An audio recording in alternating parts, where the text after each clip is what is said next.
mighty robots, but you changed them into mighty vehicles. GoBots and Super GoBots, each sold separately. GoBots, GoBots, GoBots, GoBots, GoBots, mighty robots, mighty vehicles, GoBots. GoBots and Super GoBots, Destroyer, Sidekill, and Leader 1, each sold separately from Tonka. The Transformers will return after these messages. With Rustling Superstar, it's like having a real match right in your own home. There's Jimmy Superfly Snuka, the Iron Sheik, Hulk Hogan, and Big John Studd. Twist him, flip him, fight him like the big guy. There's even Andre the Giant, Rustling Superstars, each sold separately. New from LJN. I'm moving my feet for a taste so neat. The Kellogg's Pop-Tart taste. Pop, pop, pop, pop, my feet can't stop. Until they pop off nice and hot. Because they taste so good. I'm moving my feet to the Pop-Tart taste. I'm moving real fast, but they sure won't last. Real food on the inside, pastry on the outside. Pop, pop, Pop-Tart. I'm moving my feet to the Pop-Tart's beat. Because they taste so neat. Taken from a former member, a boys' club is a lot more than just a club. It's a skill, it's a tool, it's a race, it's a pool, it's a game, it's a court, it's a friend and support. It's seeing new, it's one-to-one, it's doing what you've never done. You know, a boys' club is a lot of things to a lot of kids. It's where they learn all kinds of skills, from computer skills to shop skills. It's where they learn a healthy respect for their bodies, where a kid learns something just as important as good sportsmanship, good citizenship. Hey, there's no guarantee a boys' club will turn every kid into a star, but it'll sure teach them how to reach for one. It's a book, it's an art, it's a job and a start. It's building, it's daring, it's growing and caring. A place to learn, it's a place to meet, it's a place to go besides the street. Support your local boys' club. It's the club that beats the streets. Everybody up! Only 10 hours beauty sleep? Today we go to the park! Wow! Muffins and babies, for get rough at home. Park!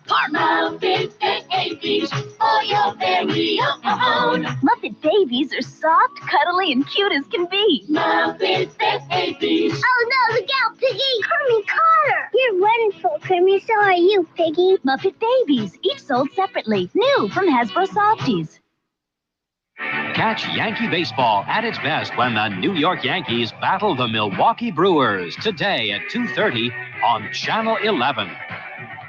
Look at you. Ready? Showing the world what you can do. Let's do it. Yeah, look what you can do. Get in shape, girl. You love the feeling. Get in shape, girl. It's so appealing. Get in Shape Girl is exercise gear for girls. There are 5 different sets and each comes with its own exercise tape. Get in Shape Girl. Get in Shape Girl from Hasbro. OJ. Roll them out. Keep them oranges rolling.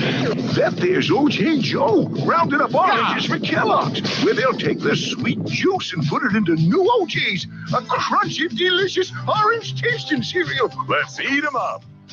That's one delicious orange taste, OJ. That's my brand. O.J.'s are packed with vitamin C, part of this complete breakfast. New O.J., a delicious orange-tasting cereal. Roll them out. We now return to the Transformers.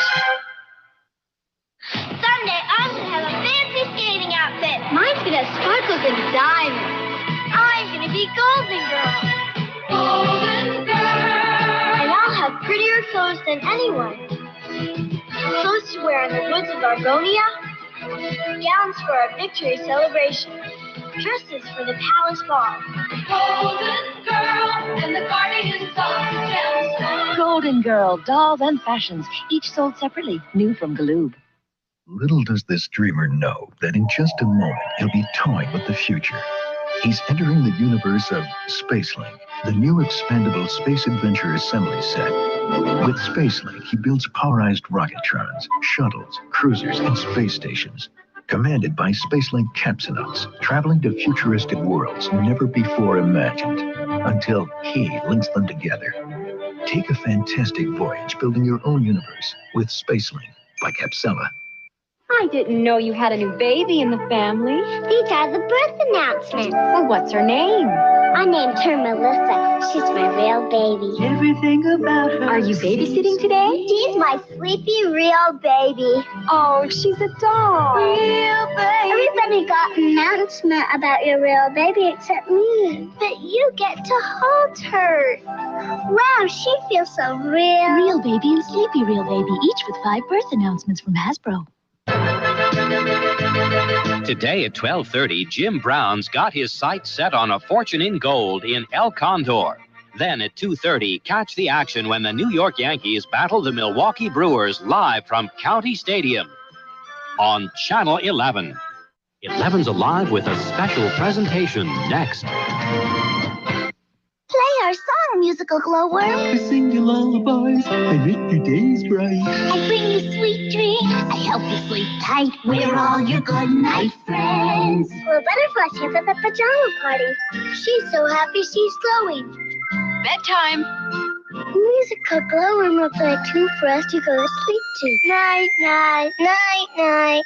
Sleep tight. Musical Glowworm, Glowbug, and Glow Butterfly, each sold separately from Hasbro Preschool. Catch one of the most unusual interviews ever when Channel 11's Bobby Rivers talks to John Travolta of Perfect. Monday morning at 11:30 on the best talk in town. The Transformers will return after these messages. Is he an elephant? Or is he a monkey? He's a furful, so he's called Elefunky. A furfle's a dove. Well, have you heard of a bird? A bird is a fish who is also a bird. Have you met a dickon? They're twice the fun. When your dog is a chicken. That's Butterfrog, I'm a turtle. Oops, that turtle's a bear. He's called Bertle. No, you're not seeing double. Each one is a 2. 2 feature creatures with a heart just like you. I love you, Furfles. Purple. What are you going to name her? Jennifer, I wrote it on the birth announcement. Jennifer's a beautiful name. My real baby is beautiful. Everything about her seems so real. Are you babysitting today? She's my sleepy real baby. Oh, she's a doll. Real baby. Look, Jessica, Nancy has a real baby too. Now you have a friend. Real baby and sleepy real baby, each comes with 5 birth announcements from Hasbro. We now return to the Transformers. Billy's a camping man who loves 2 scoops of plump, juicy raisins in Kellogg's Raisin Bran. Pitching a tent is the plan. He's learning now, but he's thinking how he loves 2 scoops and golden flakes of bran. 2 scoops. Let's go back again. Yeah! Kellogg's Raisin Bran. Part of this complete breakfast. Cool and free. Now the cool, creamy taste of a 12-ounce Wendy's Frosty is free. The coupons on specially marked boxes of Raisin Bran. Cool and free. Do you want a gourmet, custom-made, fresh, premium quality ice cream cake? Yes, Carvel, of course. Your participating Carvel ice cream store will make for you a graduation cake, communion cake, or a wedding cake. You know, your Carvel dealers make America's freshest ice cream. You want to send one to a friend? Please phone 800-327-GIFT, G-I-F-T, and call the Cake Honors most major credit cards. Thank you. Hey, it's radio like that.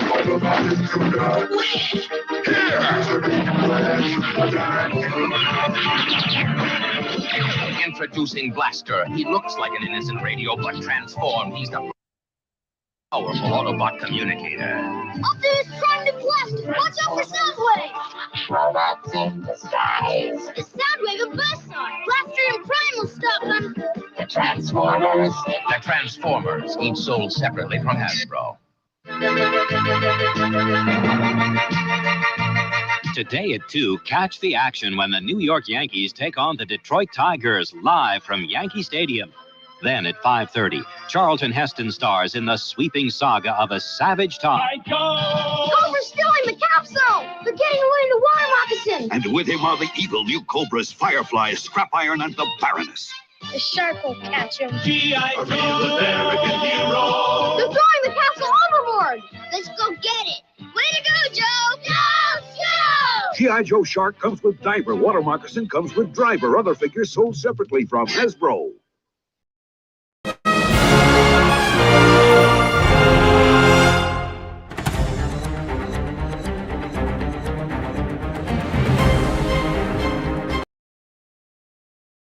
Be careful.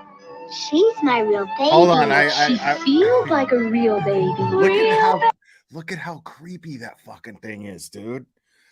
Look at how creepy that synthetic child is, people. All right, hold on. Let me go ahead and get back to the intro.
Welcome, everyone. Yo, that was out of control. Hold on. We're not waiting. There we go. Okay. Dude, like, I didn't understand that, man. No wonder kids grew up to be so fucked up. Like, I mean, like, chances are you got issues if you grew up with a prosthetic child collection. You know, like, those things are just the creepiest things in the world. Like, they're just so strange. These synthetic children. It's so weird. It's just so weird that people grew up playing with those things. Like, oh my God, I'm gonna take care of this fake corpse. Like, what? I never understood that. Oh man. Anyway, no wonder the world's all fucked up. Oh man. Yeah, I know. You know what's funny? Let's do something real quick, guys. Let's do something real quick. Let's drop in on old Zavgul. How much you want to bet? Now I'm gonna click on her live. She's gonna be live. Okay. Welcome, Karen's victim. Karen is a victim of bullying. Okay. Thank you so much for becoming a member. Appreciate it.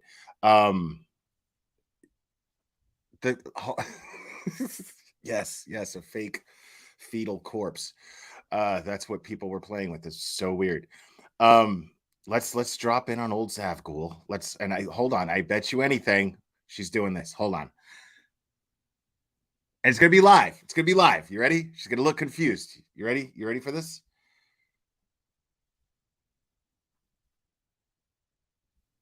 She comes. That could be kind of interesting. Maybe. Transcript. But okay, John Doe, I don't know. This is hard because I feel like she was talking. I would want to hear something that makes me for sure believe that you are who you say you are, because you got to understand there's been so much with true crime where people pretend they're people. So just know that. So it's very tricky to just like, wow, have some random John Doe that's in the chat and then believe that they're who they say, because so many times people lie.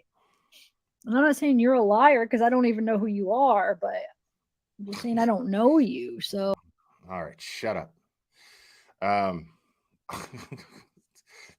Damn, as soon as I got rid of it, she got all confused. Hold on, let me click on it one more time. taking your word that you're who you are. I'm like really feeling like it's going to be worth asking you questions because you're really that person. It's just, I mean, if anybody in chat has a question for him. All right. Get the fuck out of here. Go.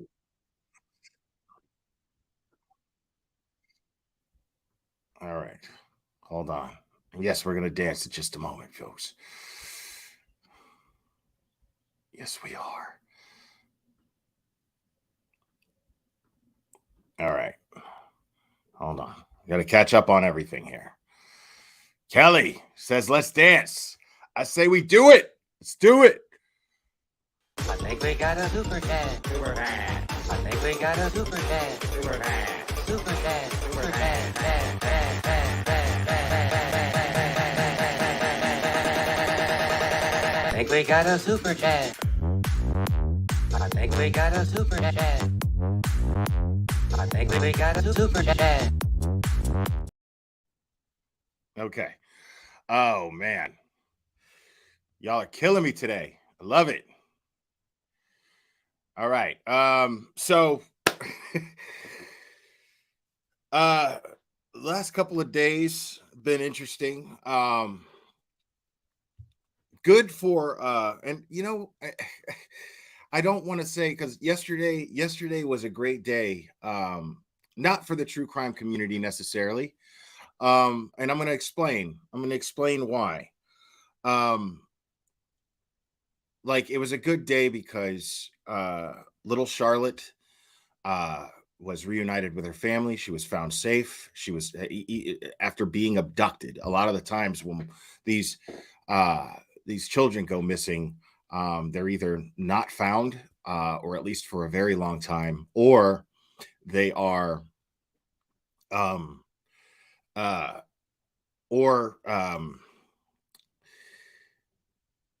you know, the worst happens. And this was absolutely a blessing. Now, and they caught the guy who did it. And especially when it's an actual abduction. The fact that it was an abduction and she was found safe is an absolute miracle. And it's amazing. And most of you, at least those in my community, were extremely hopeful. And I believe deep down in my heart that hope has power and plays a hand in these things working out the way that they do. I have to believe that. Oh my God, Grandmaster Sid Sophos. Really, bro? I think we got a super dad. Super dad. I think we got a super dad. Super dad. Super dad. Super dad. Dad, dad, dad, dad, dad. I think we got a super dad. I think we got a super dad. I think we got a super dad. Grandmaster Sid Sophos, thank you so much, buddy. Let's keep the good vibe alive. Yes, we just did that. You did that, my friend. Thank you so much, buddy. You are incredibly supportive, man. It means a lot. Really does. Now, the fact that she was found and she was found safe. Now, unharmed, I don't know. We still have yet to know exactly what his charges are, as far as I understand it. This guy, now, if you saw my community post as far as how he looks, enough said. And you know what? Off the subject a little bit. Actually, it's not really off the subject because, you know, one thing I realized, I'll get to that in a second. One thing I realized, I was listening to, we were streaming JB from WFLA 8. We all love JB, you know, he's great. And and he said something that I thought was really resonated with me. And he said, "You know what? We're not gonna share her picture anymore. We're not gonna share her picture anymore because she's no longer missing. At this point, she's a minor and she's a victim." And that is absolutely true. And as soon as he said that, I was like, okay, I'm immediately I changed my thumbnail to just a blank background that I usually use on my thumbnails until I went and changed it and I blotted out her face. And some thought that was a little tacky. Well, why didn't you at least put a heart there? Well, you know, I mean, I feel that I don't know why. I just didn't do that. So, you know, I don't know what to tell you. But all day today, I realized that it seems as though only me and JB have any respect for this particular detail. And I'm talking about every single other news outlet, not just YouTubers, but news outlets continue to show this little girl's face. So I just want to say that's a hell of a thing for JB from WFLA to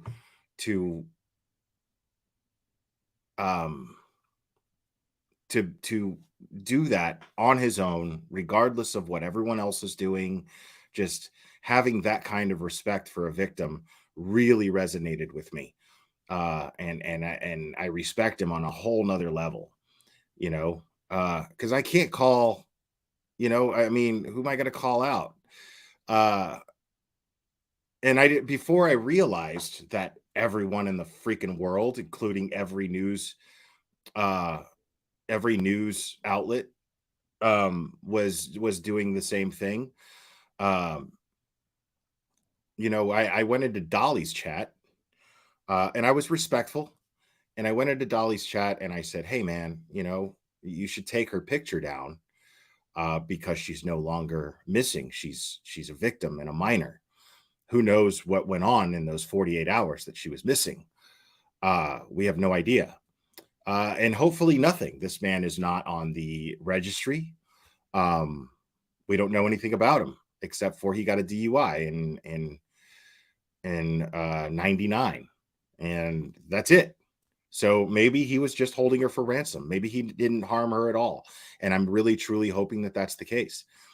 But I kindly mentioned this in his chat, and then his response was something stupid like, "Oh, you know, like baby gap and beating on kids and blah blah blah blah blah blah blah," and just decided to be a fucking child about it. And I like I said, I tried to be nice, and now his mods were really nice to me. His mods were actually very kind. It's just his chat was shitty and he was shitty, but his mods were real nice. And so what I ended up doing was I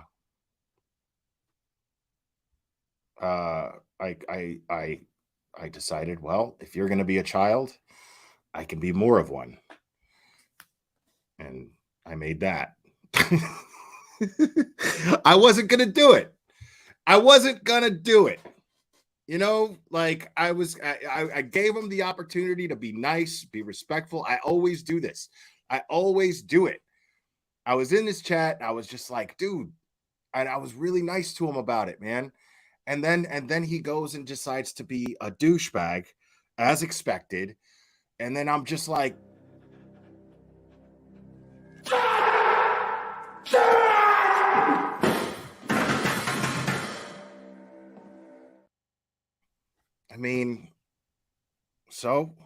Dolly, don't, I don't know why you just have to be a douche when someone's nice to you, because I wasn't even going to do that, you know, but I did.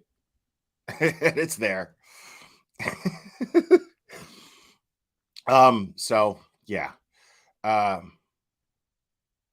my God. Are you serious? Are you serious right now? Let's dance, you say? Let's dance, you say?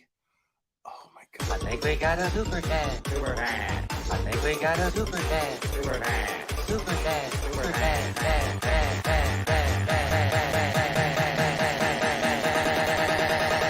I think we got a super cat. I think we got a super cat. Thank you, Palm Tree Lover. Appreciate you. Oh my God, not again. I think we got a super cat. Super cat. I think we got a super cat. Super cat. Super cat. Super cat.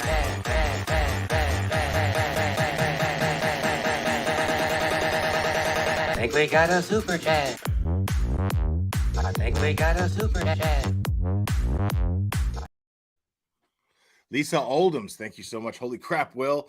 That it was just me that saw it. Thought it was just me that saw it. Oh my God, y'all are killing me. Y'all are just super chatting just for this goddamn song. I think we got a super cat. Super cat. I think we got a super cat. Super cat. Super cat. Super cat.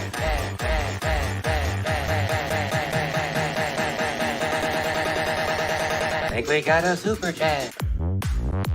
I think we got a super cat. Thank you, Shay B. And again, yes, we did it again. Oh my God. All right. So now, oh my God. Oh, you're killing me. You're killing me. I think we got a super cat. Super cat. I think we got a super cat. Super cat. Super cat. Super cat.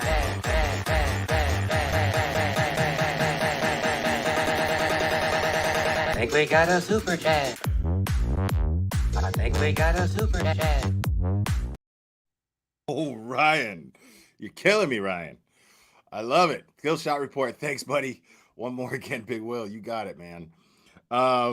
So yeah, that concludes my business with Dolly. It never takes much. It doesn't take much. But what we are going to talk about now, oh my God, Shay B. Listen, y'all are going to have to chill out just for a few minutes. I got to get on with this show. You know I got to do that, right? You know I got to do this. Y'all are killing me right now. I think we got a super cat. Super cat. I think we got a super cat. Super cat. Super cat. Super cat.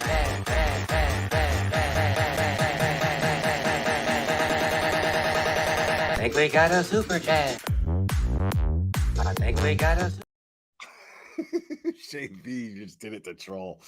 Listen, man, I'm telling you what you guys are going to end up doing, because I'm going to have to, for the purposes of continuity, I'm going to have to keep going with my show. I can't just do the whole damn show with Ryan Cuckchurch dancing. I can't do that. So I'm going to have to put a price minimum on the dance at some point if you guys keep this up. No, but I'm kidding, man. I appreciate it. You guys are going to get it every time. Every time. Doesn't matter if it's 99 cents. Every time. As long as it's appropriate. Like if I'm actually talking about like a missing person and how shitty and sad it is, and no, we're not going to have Cuckchurch dancing. That's not going to happen. But this is a fun stream, okay? It's a fun stream. It's going to remain a fun stream. That's happening. Oh, man. So, now, one thing that I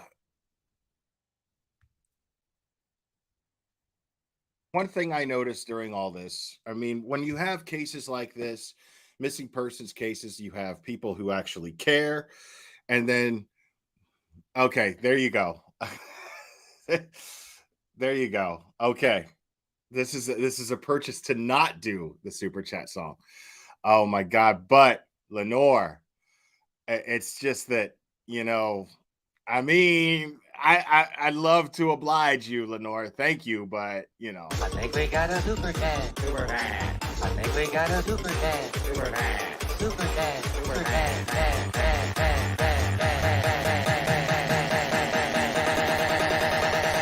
think we got a super chat. I think. Okay. Thank you, Midwest. I appreciate it. Some people are like, no. Others are like, yes. Y'all are killing me right now. Now, one person, you have people who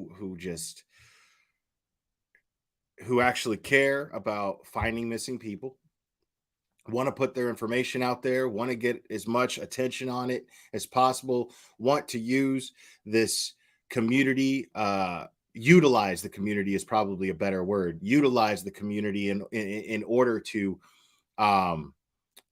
create a buzz and get this person's face and name out there, and description out there. And this is always a good thing.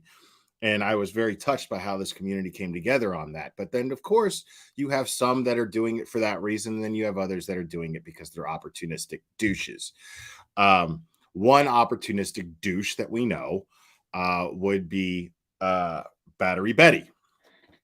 And now we're going to talk a little bit about that. But we're also, before I get into Battery Betty's involvement in that, I have to go over a video.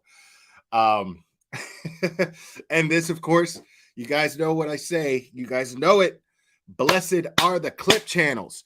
And this person is no longer just a clip channel. This person is now doing live streams. They just did a live stream. I missed it, and I feel bad because I missed it. But this creator just did a live stream. I am going to put the link to this video that I'm going to be playing in the chat here, and just take a second, click out of here, just click on that, and then give that video a like, because I want that person's algorithm to flourish, and I want Blank Screen to flourish, because Blank Screen is no longer the most hated troll. He is the most beloved troll, and I'm a big fan.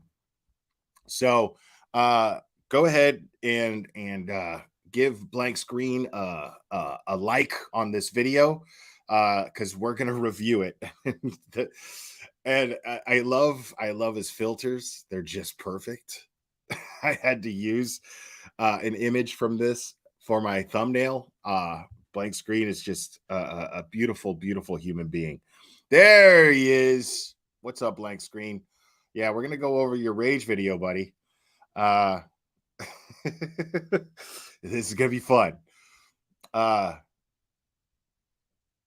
So yeah, make sure to sub up. If you're not subbed up to Blank Screen, make sure to sub up.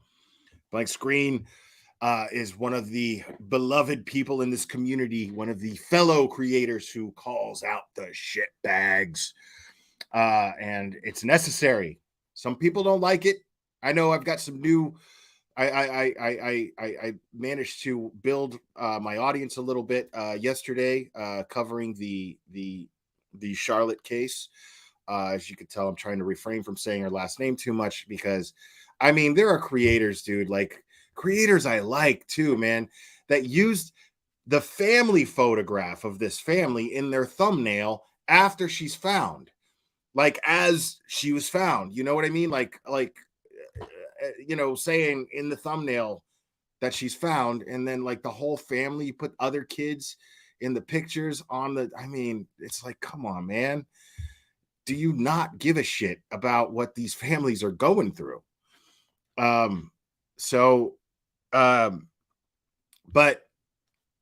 I, you know, so it kind of bugs me, you know?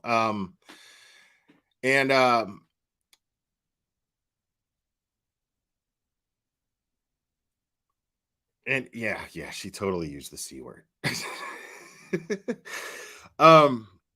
And I mean, but you know, so there are some of us who call out these channels, and we all seem to have a favorite.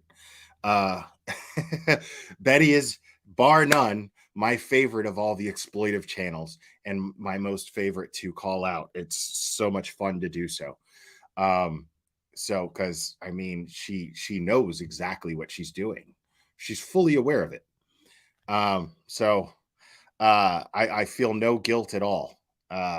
When I laugh when she claims that she's being bullied, when she's someone who will bully other people, and then when she's called out on bullying, she cries being bullied and then decides to take people to court and then use the law to frivolously file lawsuits and use the law to bully people. It's incredible. So I don't feel bad at all. And these people, as long as they're operating and doing the things that they do and how they do it, I am going to continue to call them out. And other channels who call them out are going to continue to do it too. And there's not many of us. There's not many of us left. But I don't think Blank Screen's going nowhere. So much love to Blank Screen. And I'm even going to play his intro because I want y'all to get the full Blank Screen experience. Okay.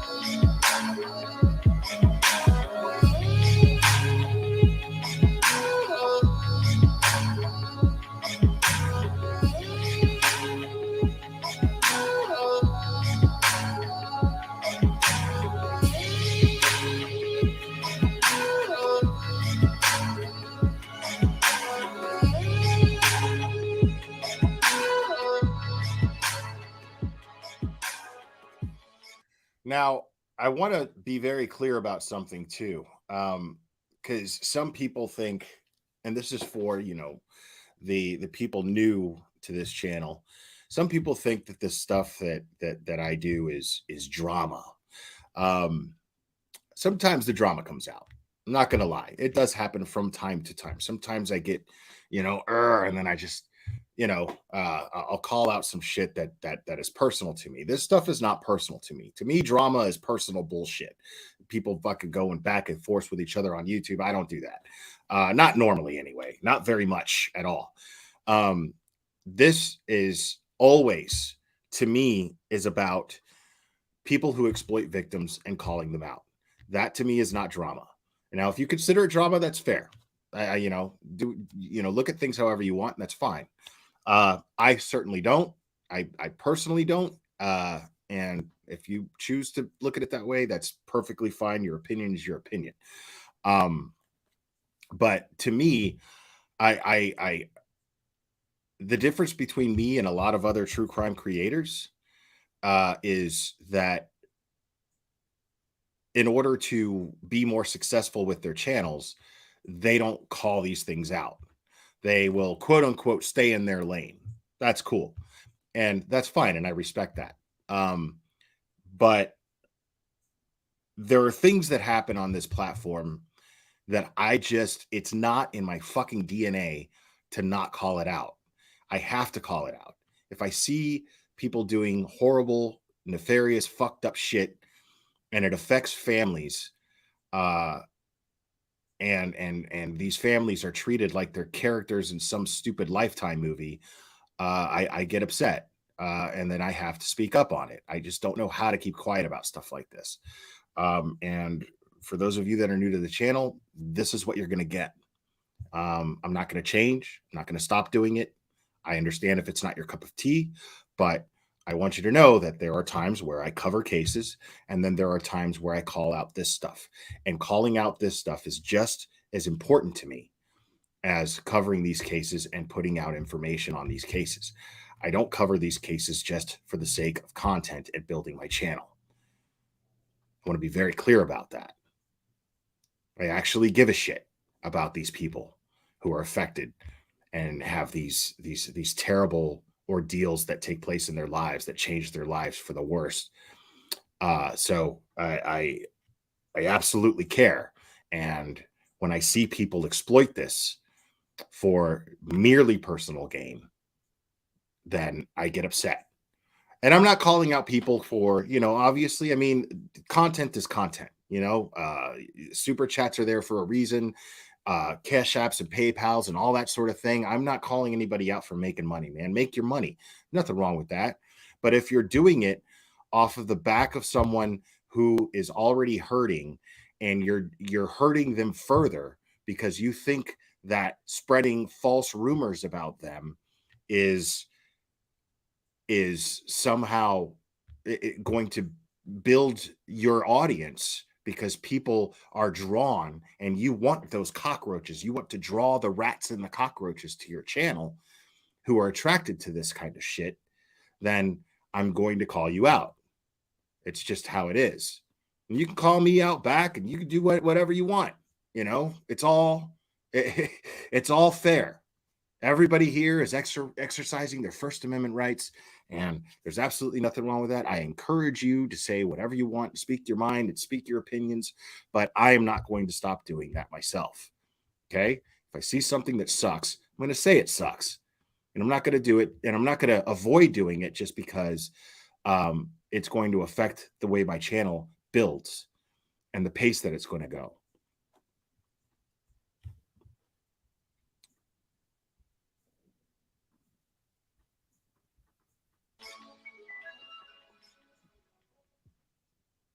This isn't really an example of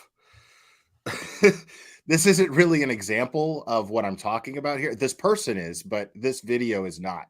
I think we got a super cat. Super cat. I think we got a super cat. Super cat. Super cat. Super cat.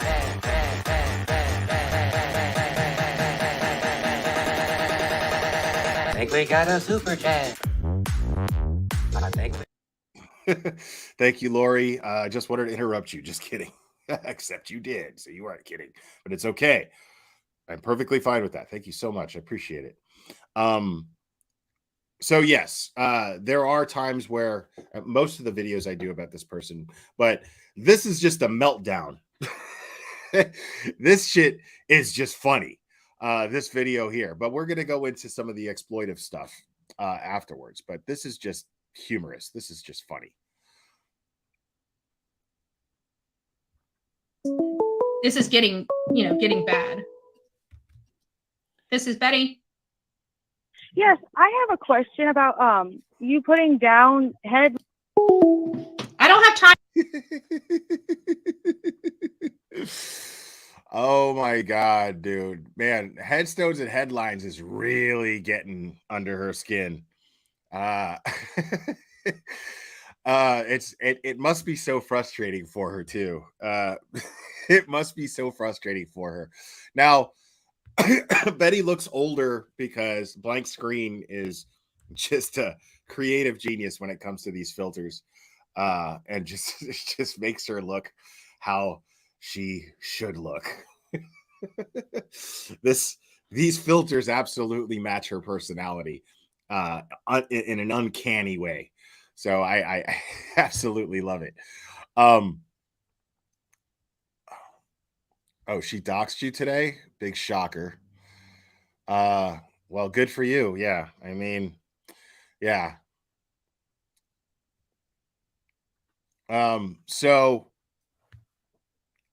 Jesus Christ. It's so expected of her to do that. So this is this is what happens though. When somebody reaches this point, when somebody like her reaches this point that we're going to go over, then the next thing is to go real life. And I've said this 100,000 times. And yet now it's proven. If this is true, if Headstones is telling the truth here, and I have no reason to feel like she wouldn't be, then sure enough, like clockwork, after a rage like this, and after being pissed off that she let the world see the real her, then she goes real life. This is what these people always do. Shay-nay-nay. Oh my goodness. I think we got a super cat. Super cat. I think we got a super cat. Super cat. Super cat. Super cat.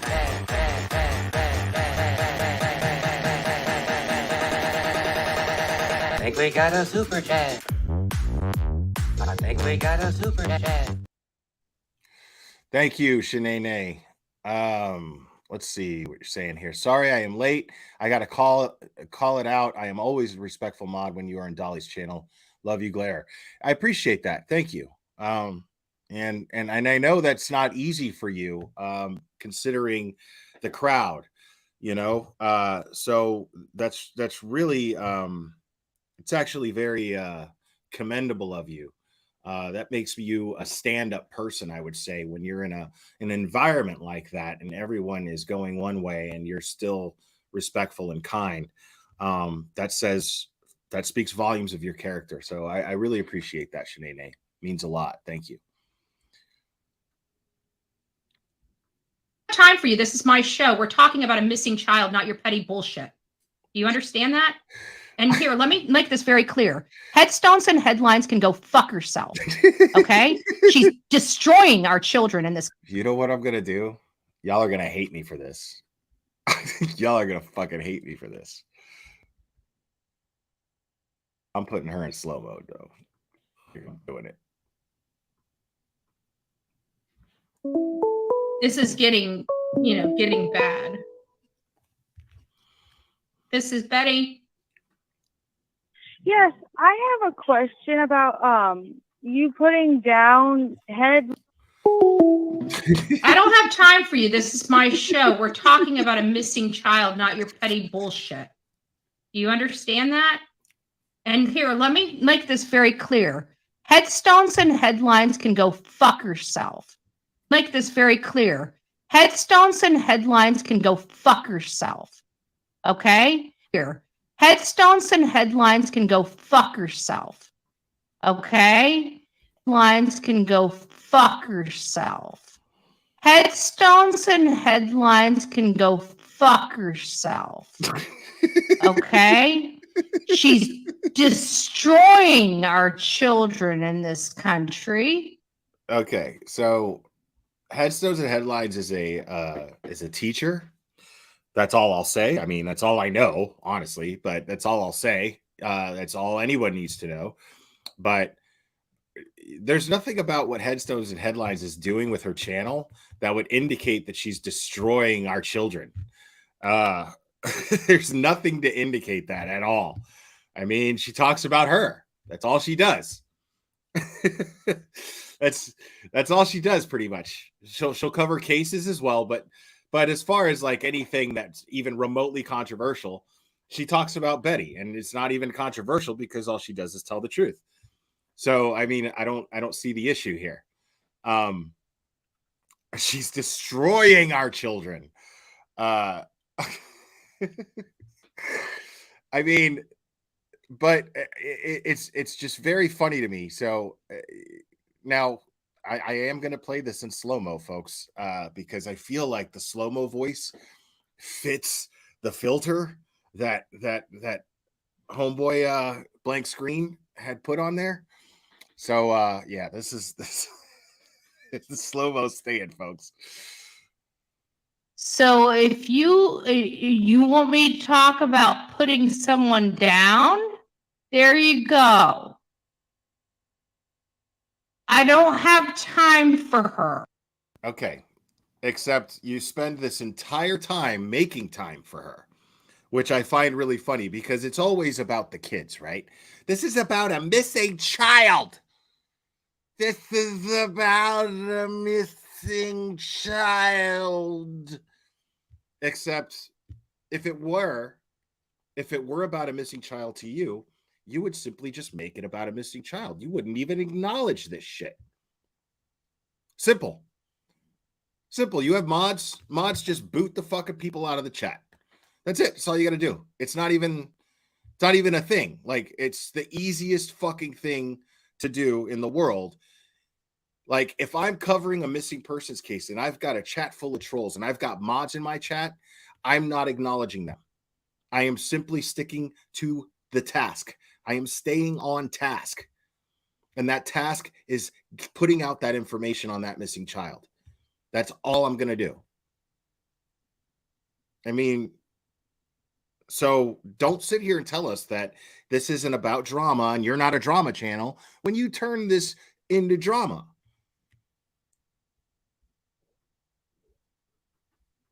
her.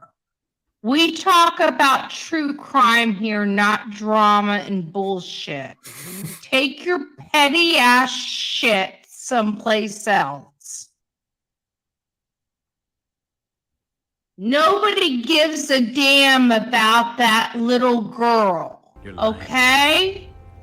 We care about this child that's missing. Then why aren't you talking about the child?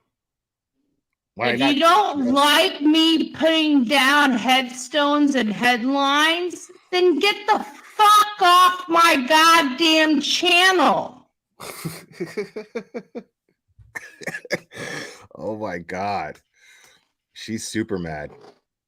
We talk about true crime over here. Anybody here that is not for true crime, thank you, Lori. leave the fucking chat. Have I raged enough for you yet? No. No, not even a little Leave bit. the fucking chat. We don't have time for your bullshit. Enough. And here you are making time. Thank you so much, Betty. 9-year-old girl's life matters. You fucking idiots. Matters. You fucking idiots. Life matters. You fucking idiots. Now, I find that interesting because before I continue this, let me show you something else.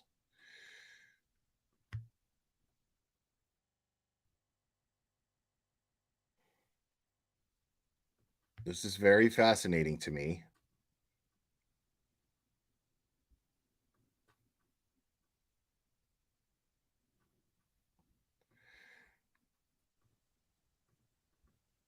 Because this little girl's life matters so much that here she is already declaring, and this was 1 day ago. So this was before, because if you look at the way YouTube measures shit, I don't have an exact time on this, but she was still missing and she wasn't found yet. And here she is in, I think, Dolly's chat, I'm not sure, saying there is going to be a lot going on. And then she says, I really feel you should go. I guess Dolly, yeah. I have that feeling, Dolly. It's because it became a criminal investigation and homicide investigation. That right there is false information. That right there is misinformation. Okay? Because it had not become a homicide investigation. There was no point where any law enforcement officer, the governor of New York, nobody said anything about it being a homicide investigation. And here she is making that assumption and putting it out there as fact. Right there. Thank you, Chronicles of the Shady, for pointing this out, putting this in your community post. So this is very fascinating to me because this 9-year-old girl's life matters so much that she's assuming that she's dead. That's very fascinating to me.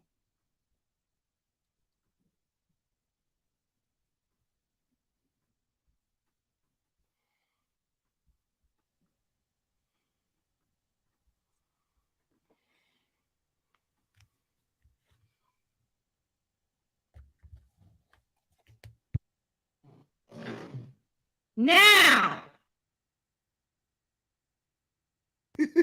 Now.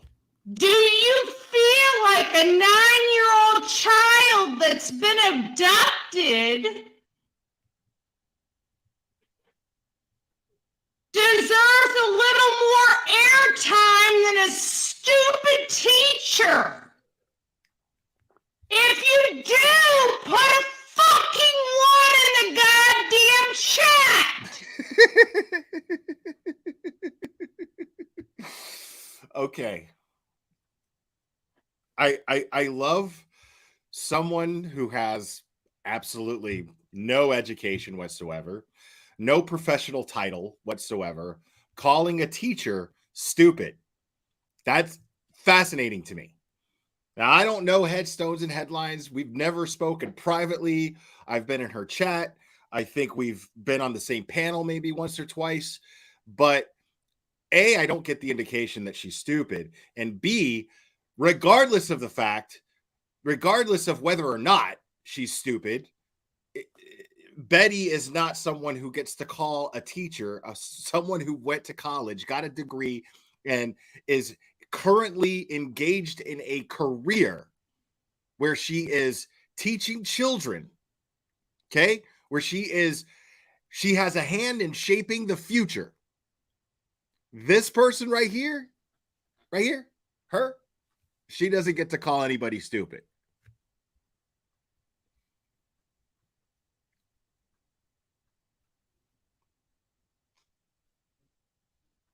Oh my goodness. Excuse my language, guys.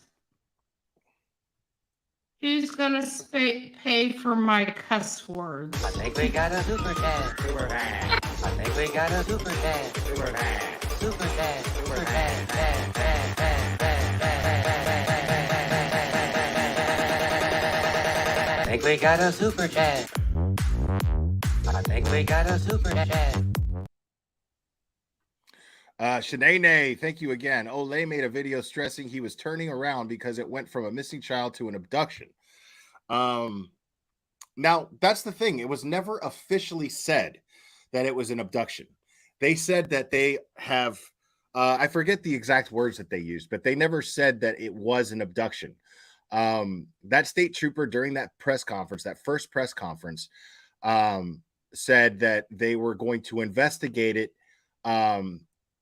They were going to search, and they're also going to investigate as though it were an abduction. But the way that they worded it made it seem like they were just covering all bases. But they never actually said that it was an abduction until she was found. Oh my goodness, Salty C. I think we got a super dad. Super dad. I think we got a super dad. Super dad. Super dad. Super dad. Dad, dad, dad, dad, dad. I think we got a super dad. I think we got a super dad. Thank you, Salty C, for Betty's cuss words. Oh my God, you better get your wallet out because it keeps going and going and going.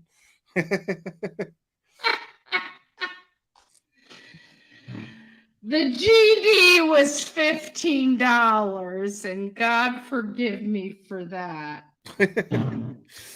Turkey man, pray. That's so funny. That's so funny. I absolutely just adore that. That's very precious to me. That she, she has this rant here. Let's hear that one more time. Adopted deserves a little more airtime than a stupid teacher. If you do, put a fucking one in the goddamn chat. Put a fucking one in the goddamn chat.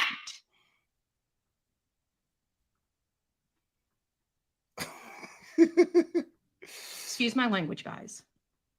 Yes, of course. I mean, who's going to pay for my cuss words? The GD was $15, and God forgive me for that. God Turkey man, you. Pray for me. I'll need it today. Pray for her. Okay, nobody gives a damn about your petty ass bullshit anymore. We're done with it. All of these these true crime channels, we're done with your drama bullshit that you bring into every one of our channels. You want drama? Keep it on your fucking channel and leave it off of ours. We talk about. I mean, I'm on my channel, but this ain't. I mean, the only drama that's going on is you right now. Literally, the only drama that's going on is you yelling. Oh no. Oh gosh. Not again. I think we got a super cat. Super cat. I think we got a super cat. Super cat. Super cat. Super cat.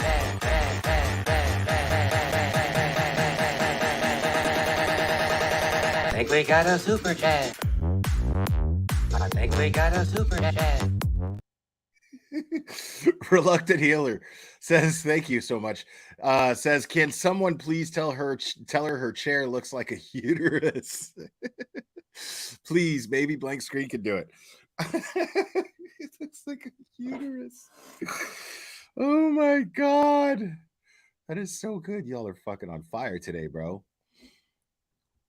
About real people's lives here and real true crime, and you don't have to like it. You don't have to like it at all.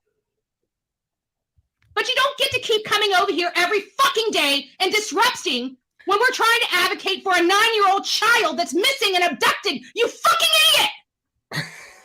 idiot! I mean, I don't know about anybody else who she thinks doesn't like it. This shit right here, I fucking love it. This shit is fucking fantastic. Now headstones and headlines, get your fucking clickbait. Go make your fucking money, you fucking cunt. Ooh. Decade at all. But you don't get to keep coming over here every fucking day and disrupting when we're trying to advocate for a 9-year-old child that's missing and abducted. You fucking idiot! That's missing and abducted. You fucking idiot! That's missing and abducted. You fucking idiot! Abducted. You fucking idiot! You fucking idiot!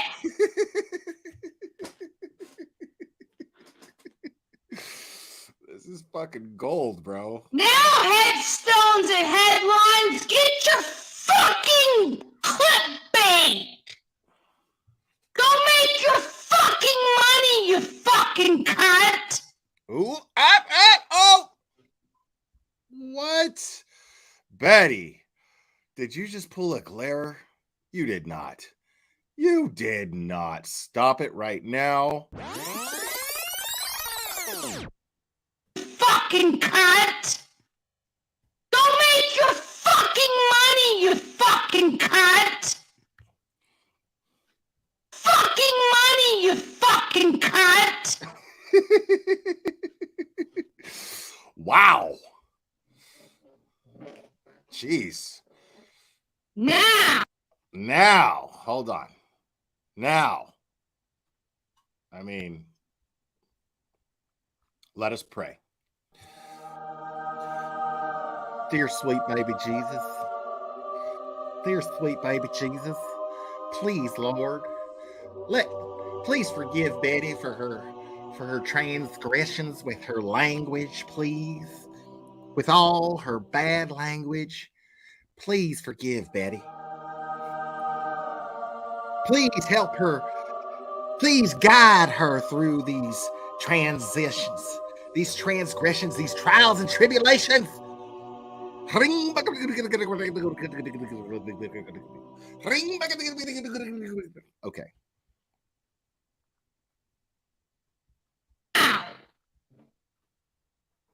Do you guys hear me? I'm over it. Are you though? I mean, I'm over it. You've been saying I'm this for years. over the bullying here. I'm over the intimidation. I'm over here, you guys. I don't give a damn about any of you. Except Stay the fuck off my channel. Now, all you hate channels, go make your money, baby. I just gave you all your content. Go get your little $2, bitches. Fuck! Fuck!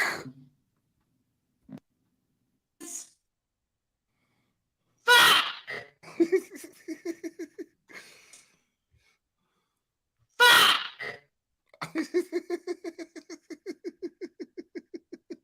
Oh my god!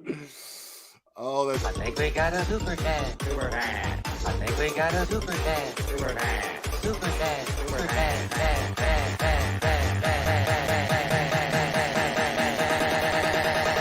I think we got a super cat. I think we got a super cat. Thank you, Dead Legato. Here's your $2. Thank you for my $2. I appreciate it.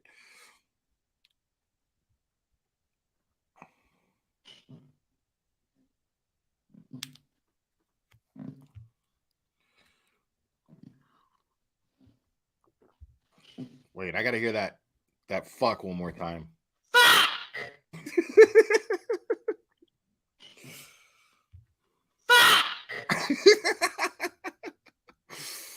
Oh my goodness, y'all are killing me. I think we got a super cat. Super cat. I think we got a super cat. Super cat. Super cat. Super cat.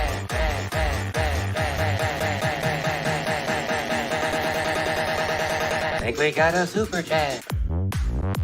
I think we. Rest in peace, Betty's hair. It looks way different than it did 3 months ago. It looks like it was in a knife fight, and the knife won. Oh my god, y'all are killing me right now. Thank you so much for that. Girl of the Valley. Appreciate that. And then here's my $2. Thank you, Lisa Oldhams. And then Purple Addict. Oh my goodness, thank you. I think we got a super cat. Super cat. I think we got a super cat. Super cat. Super cat. Super cat.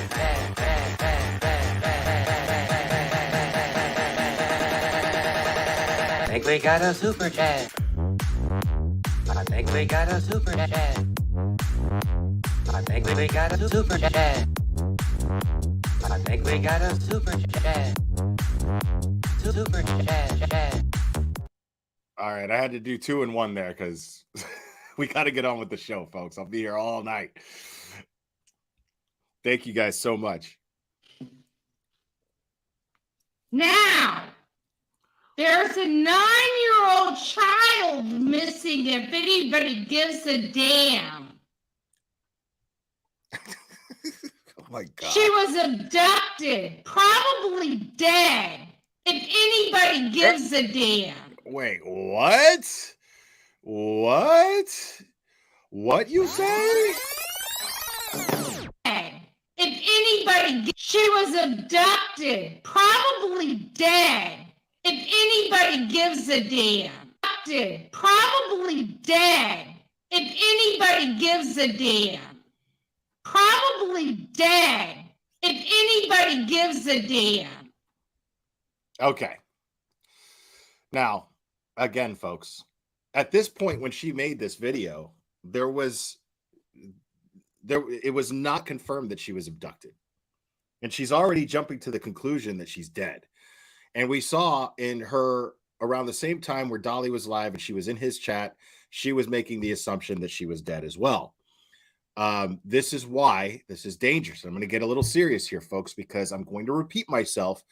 And I say this a lot, and I'm going to keep saying this a lot. Okay. It is extremely, extremely dangerous when YouTube creators with large platforms put out the narrative that someone is dead when they're missing, when there's no evidence to dictate this. Okay. The reason why that is because it destroys hope. I firmly believe. Now, if she is a person of faith, as she says she is, then she would feel the same way that I do about hope. Because I truly believe that those of us who held out hope that this little girl was going to be found played a role in her being found safely. But when you assume and throw out the narrative that this person is deceased, then what that does, it destroys that hope. It absolutely destroys that hope. Takes that hope away. And she's counting on this person to be deceased because it adds to her content in some sort of way. It makes her content more dramatic. A murder is a lot more dramatic than a missing person. And she will force this narrative. She does it with every single missing person's case that she covers. Every time.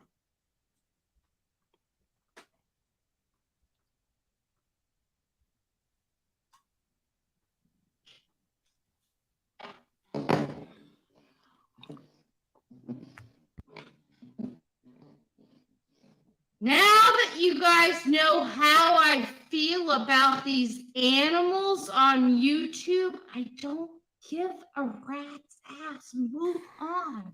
Except you do, or else you wouldn't be going on this rant that And I'm authorizing that's only halfway over. my mods. Anything that does not bode with our values here on the Bullhorn Betty channel, you And what values are those exactly? are to delete. Delete. If people don't want to be here, block them. If we've got to do it every single day, that is what we're doing. We are a true crime channel. We are not a drama channel. We're not a drama channel. We're not a drama channel. We're not a drama channel. So take your shit. You're lying. And you're a piece of shit.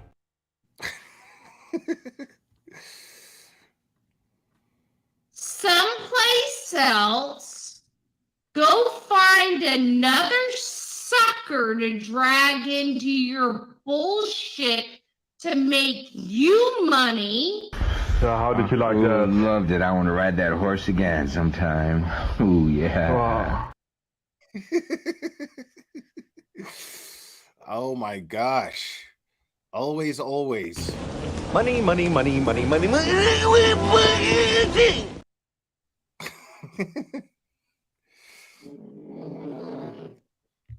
And let me advocate the way I want to advocate for these children and these. But you can't just use the word advocate and make it mean what you want it to mean, bro. Like, that's not how life works. Oh my God, headstones and headlines. She could have fooled me. I think we got a super dad. Super dad. I think we got a super dad. Super dad. Super dad. Super dad. Dad, dad, dad, dad, dad, dad. I think we got a super dad. I think. Thank you, headstones and headlines. Appreciate it. Could have fooled me. Yeah, I totally agree.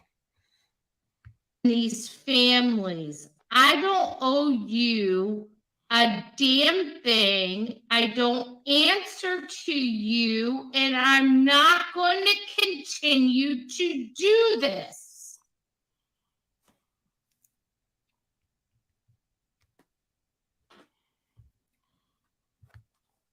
Nobody gives a fuck.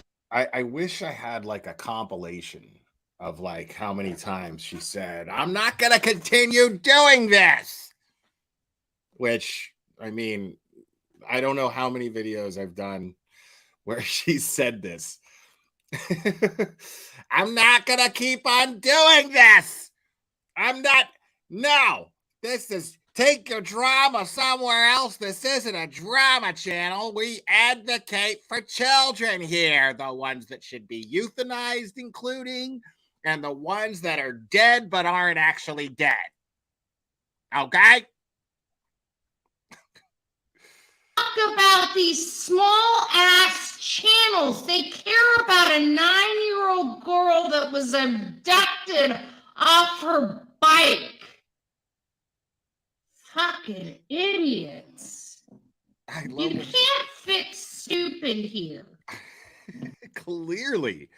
I mean, it's painfully obvious that stupid cannot be fixed there on your channel because I mean, it's been going on forever. I've been relentlessly trying to fix your stupid. All you have to do is just listen. That's all you have to do. Just listen. And agree to having a conversation with me live on this channel. Answer my questions patiently, thoroughly, honestly, and I will stop reviewing you. It's that simple, Betty. It's all you have to do. But you know what? The one thing we are learning is that Bullhorn Betty's not the problem. We can agree that Betty's not the problem.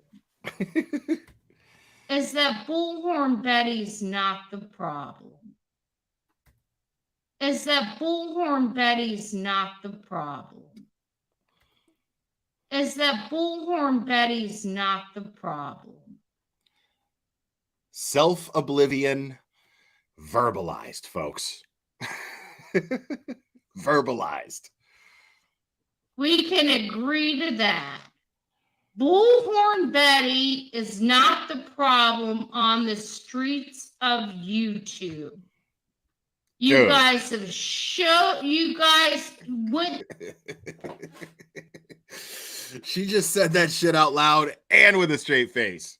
So crazy that you showed your own hand and showed the truth to the people. Nobody listens to you anymore. Nobody gives a damn about you anymore. I mean, really? I mean, is that true? Because I beg to differ. Your voice has been taken away because you lie. You've been caught lying. You've been caught doing everything I said. You lied to your people saying you weren't doing this shit to me. And like, I have never seen projection this personified. This is amazing. what do we have? All this crap coming out. And then you guys want to double down. People are over it. What? They see you for who you are. HD projection, exactly. And they see me for who I am. This is fucking projection in 4K, y'all. Thank God. All right, guys. Clearly, I just said my piece. I'm going to Clearly leave it you at did, that. Thank you guys for the ones that have come here to support this. And I'm sure you guys are probably going to see this stuff go off. And you know what? You guys can go over there and tell them just how they come over here and tell us, because I'm going to open it up just like that. I'm over it. I'm done with it. You know, if you guys want to keep continuing to make this a war, then it's a war that I will win. I will tell you that. Because what you guys have done to me, nobody should ever have to go through. What you continue to do to me. Okay, me. Now, what's really funny about that? A war, right? Let's just say this is a war, okay? mean, I'm not involved in this war. I'm merely commentating on it. But let's just say this is a war. Every time that she thinks that where she goes for big air, which means going real life on somebody or filing a lawsuit, which is also going real life on someone. Whenever she does this, she fails. Now, she has yet to fail at the lawsuit, but I mean, arguably, she failed when she filed it in the first place because the lawsuit is completely and totally bullshit. So, I mean, if we're taking score on this war, okay, that she believes that she's engaged in, every single time that she thought that somebody was somebody they weren't, I mean, like I said, she's batting a 0.00 when it comes to identifying someone who is anonymous on YouTube. She's terrible at figuring that stuff out. And then she'll go and dox the wrong person. Some innocent person who had nothing to do with anything. She did it to Monty's family from the Hannibal and Monty shit show.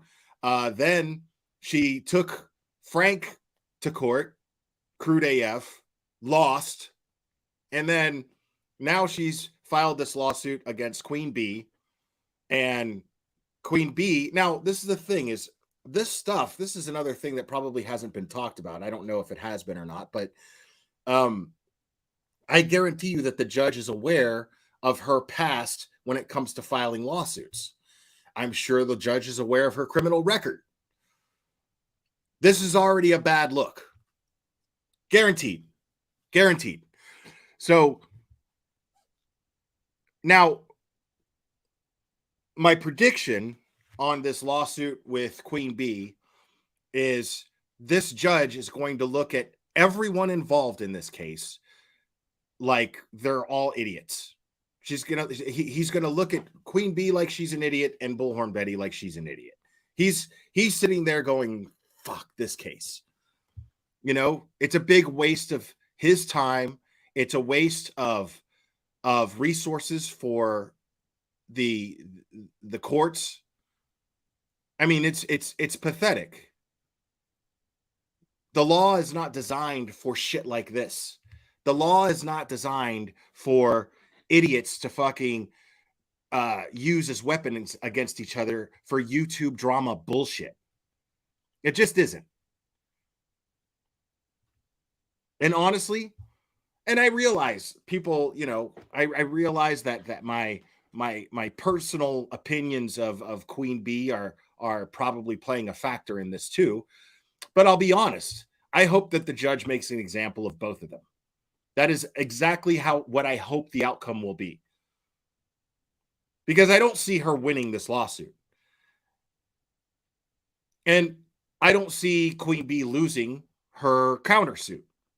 Because she's got a lawyer doing everything for her, blah, blah, blah. But I am honestly hoping that, and this is just my personal feelings. Y'all can feel however you want, and that's cool. But my personal feelings are that the judge makes an example of both of these assholes so that they don't take their fucking, so it sends a message to people to not bring their fucking stupid YouTube drama bullshit into a court of law. Because it's pathetic and stupid.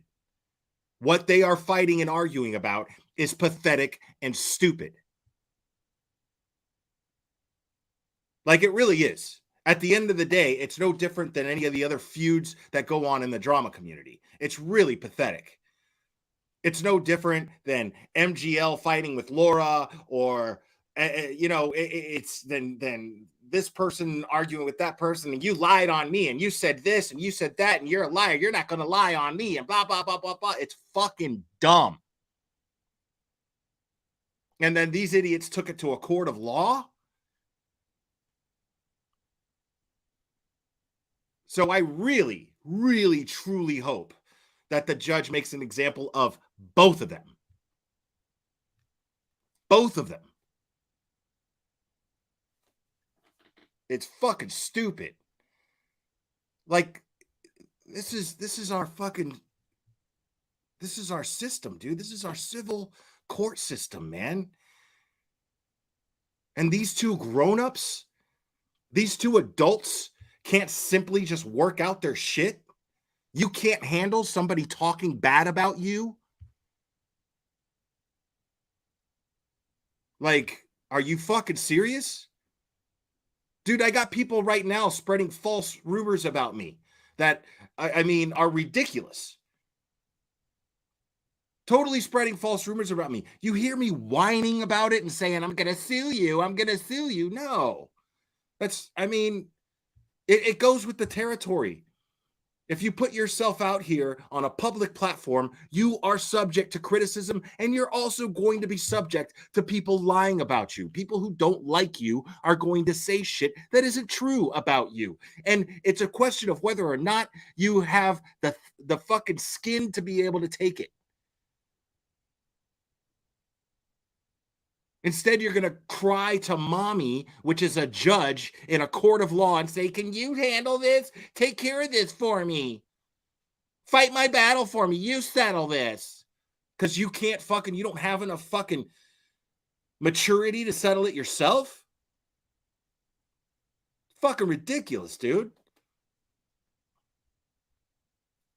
Like, it's insane to me, dude. I don't understand how these fucking drama channels, like, I can't relate all this behind the scenes. Like, if you're not with me, then you're against me. Blah, blah, blah, blah, blah. Like, are you kidding? With you or against you on who?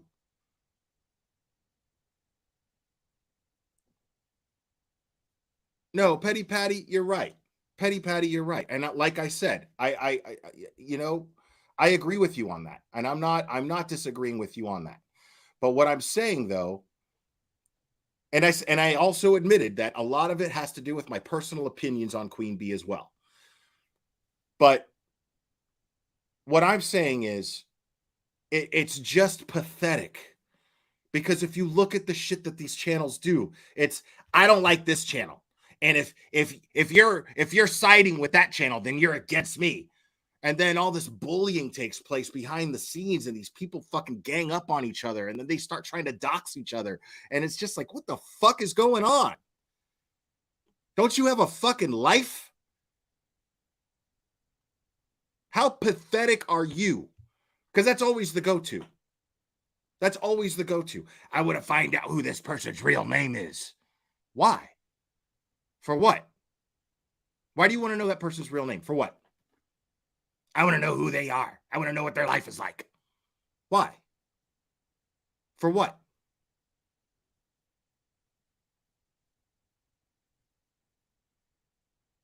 And now it's gotten to a point to where a fucking judge has to settle it because these two adults can't fucking settle their own shit.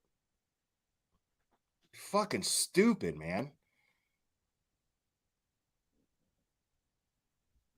Nobody should ever have to go through. And I can tell you, there are a lot of people out here that are just getting sick and tired of it, even your own people, because they're tired of being told what to do, how to think, and how to act. We don't do that here. Betty. We don't do that, and they're tired of being told what to do, how to think, and how to act. Patty, you did not just say that out loud. You did not just say that out loud. Dude. We don't do that here. We don't do that and never will. What? Good day. Good day. Good day. Just gonna leave it at that. I'm gonna leave it with an absolute falsehood. Good day. Unreal.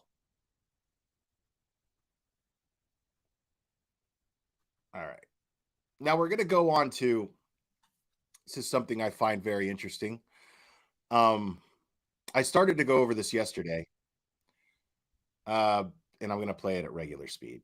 And this is a short video, but if you remember, because this is someone who says that they advocate for children. And if you advocate for children, especially missing people, and I've said this a million times, and I'm going to say it a million times more, is if the professionals tasked with the responsibility of finding a missing person, the ones who are trained in doing so, the ones who have experience, and the ones who went to college for this and went through a police academy training program for this, and then you have firefighters, you have first responders of all different sorts who are telling you, let the professionals handle this, leave it alone. We don't need anybody, because yes, it turned out to be an abduction. It turns out that they knew it was an abduction. They didn't announce it. She assumed it was, but it turned out to be an abduction. And when there is an abduction, it is a criminal case, and they don't want any evidence being tampered with. They don't want anybody, any witnesses tampered with. They don't want any suspects tampered with, nothing. They just want it. They just want to handle it, just the professionals. They knew that they weren't going to be looking for a child who wandered off into the woods. And that's why they closed off the park. They closed off the Moreau Lake National Park from all of the public, booted everybody out, and there were only first responders in there. 400 volunteers searching that area. About 10 square miles, just shy of 10 square miles. Okay? And this was made public. Now, if she was a true crime creator, if she was somebody who did any research whatsoever, then she would know that this was the case. Every news outlet gave these updates. Every news outlet explained this to the public. And so if you are following this case, you're keeping up with all of these news updates. Okay? And then in response to this, this is what Betty does. Put you guys up over here. This is better. All right, guys, I'm getting some word. If you're wondering where I have been going, I actually I was heading to New York. I was going to go up there to cover the case of I don't know if this it doesn't look like I'm having any problems. Hey, nice to see you. So I was going to New York. Well, she's been found safe. She couldn't remember her name. Let's watch that again. She had a brain fart and could not remember the person's name, the child's name that she is advocating for, who she's going to search for. Go up there to cover the case of I don't know if this it doesn't look like I'm having any problems. Hey, nice to see you.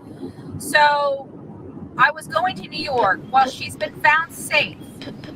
So Today, Junior? Found safe. Yeah, I'm only about 3-4 hours. I was almost to the Georgia border, and you can see my entire car is completely packed up. Like I even have a bed because I was just going to sleep a few hours. And now, mind you, she had already claimed that this was a homicide investigation in Dolly's chat. Dolly had already gone up there and then decided, all right, I'm going back. I'm out of there. This is it, they're closing this off to the public. They don't want any volunteers, so I'm leaving. And then get back on the road. But I just got word that she's been found safe. Now, no details yet. I will tell you, this is what I'm learning. Found safe after you have repeatedly said that it was a homicide. I'm learning that there was heavy police activity at a particular offender's home on RSO. Now, I don't know. That was, you know, in the world that I live in and being on the road, it's sometimes very, very difficult to make heads or tails of some of the information that's coming in. So well, see, people who actually do research, they don't play heads or tails with information. They wait for something reliable and tangible to come in. And then they report on that. Your basic YouTuber does this.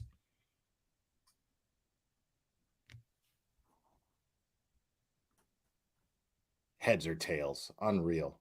with that being said, I heard that law enforcement was at an RSO's home. And then shortly after that, I heard that she was found alive. It doesn't mean both of those things awfully suspect that they were. Okay, so here she is acting on information, heads or tails, by the way. And RSO stands for registered sex offender. You guys know me. Those of you who know me know I don't like to censor myself. I don't give a shit about ad revenue. But so I'm not going to patronize you people and use little abbreviations and shit like that. I understand other people care about their ad revenue, and that's cool. Personally, me, I don't give a shit about that. So I feel like I'm patronizing you guys when I make these little abbreviations, and it's ridiculous. We're all grown-ups here. Now, and right, it is like she's disappointed, Meep. It's absolutely like she's disappointed because, like every other case, she thinks that she's looking for a body. She doesn't think she's looking for a lost child. She thinks that she's looking for a body. Now, when it came to that one young child that was in Florida, I don't want to say that person's name, but when it came to that one young child, she honestly thought she was looking for a body. She was barely searching. She was refusing to call out this child's name, showing that she had no expectation of finding a child alive. And then somebody found her, or found him. Excuse me. Somebody found him. And the look of disappointment when she was talking about this was just incredibly apparent. They were just raiding an RSO and she was just found alive. So that's not what happened at all. Okay, because this person was not a registered sex offender. It was confirmed that this person was not a registered sex offender. They hit this person. They found this person via fingerprints left on a ransom note put inside the family's mailbox because this person had a DUI arrest from 1999, from 24 years ago. I don't believe she was found out in the forest. I think she was found someplace else because they stopped their search there and decided to change their search, that there was an RSO's home. They never stopped the search in the park. That is, again, absolute misinformation.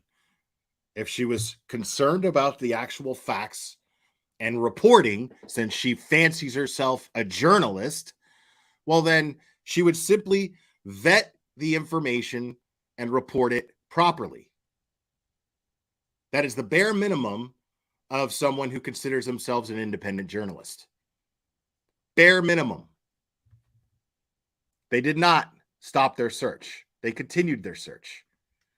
That was raided, and then shortly thereafter, she was found alive. So I don't know. In cases like this, I even was listening to a lot of Jennifer from, people that know this stuff. So I rely on, say, Duty Ron and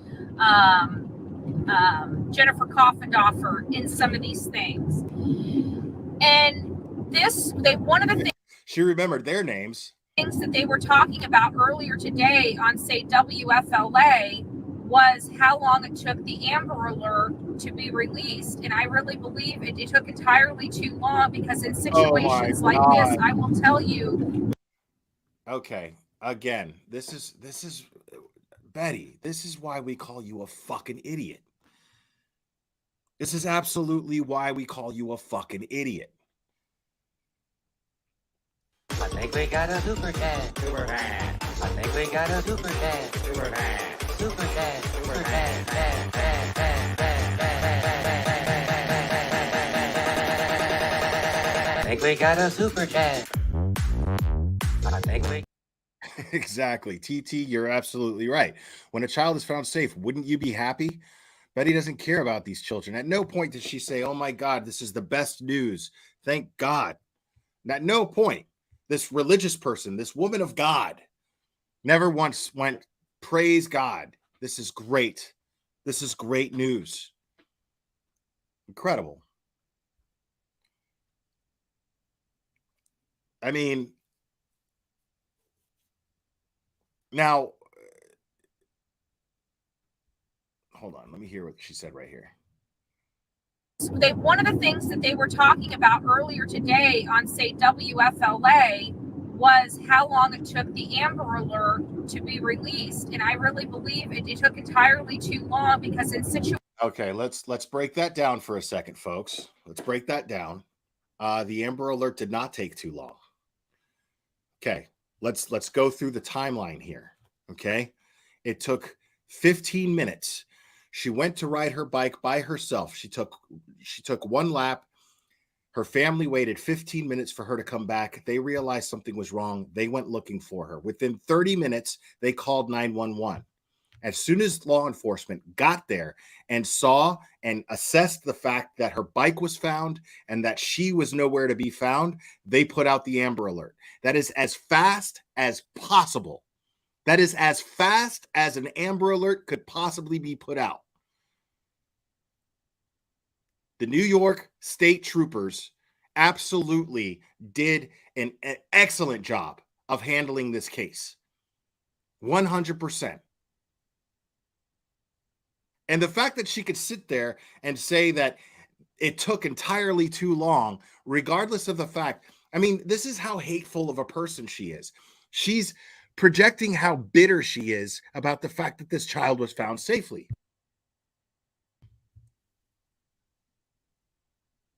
This is what she's doing right here. She's projecting exactly how bitter she is that this child was found safely because she has to find some way to criticize how it was done. She's pissed off because she was on her way to New York and she saw dollar signs. Money, money, money, money, money, money. That was Betty on the way to New York. That was Betty on the way to New York. And now that she got word that she was found safe, before she got on camera, I guarantee you Betty sat there going, fuck, God damn it, fuck. Not, oh my God, thank God. This is great. Guaranteed. This is the aftermath of somebody who just threw a fucking temper tantrum and decided to go live. Well, I'm going to make money somehow. I'm going live. This is exactly what just happened. I would put money on it. And I mean, it's really, really sad. And she has to take a jab at law enforcement because it fucked with her plans. That's the only reason she's saying that the Amber Alert took too long, regardless of what the facts say, because we all know Betty doesn't give a fuck about facts. But regardless of what the facts say, here she is saying that the Amber Alert took too long, and the only reason she's doing that is because it threw a monkey wrench in her plans. That's it. No other reason at all. No other reason. She's pissed, and she's got to take it out on somebody, and she's got to criticize somebody because it fucked up what she had planned on doing. Situation. The difference between a tragedy pimp and a true crime channel that actually cares about victims is a tragedy pimp is disappointed when the good news comes in. Because a tragedy pimp will drag something out. A case like Summer Wells, where the child's been missing for 2 years, 2+ years, is Christmas for a tragedy pimp. They can milk that shit for as long as they fucking can. They can milk that shit forever.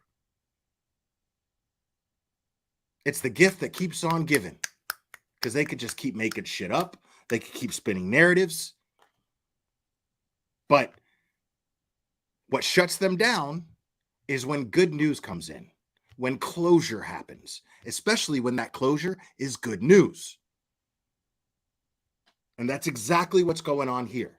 She's pissed off at the fact that she was wrong. And she's pissed off at the fact that this little girl was found safe. It's clear.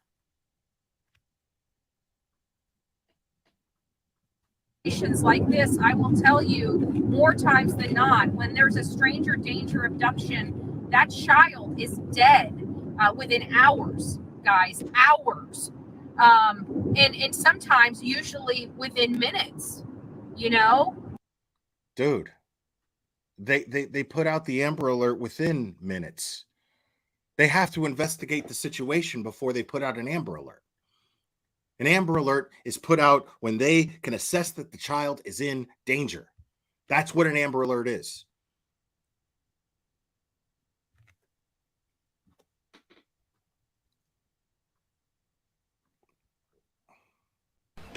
I think we got a super chat. Super chat. I think we got a super chat. Super chat. Super chat. Super chat.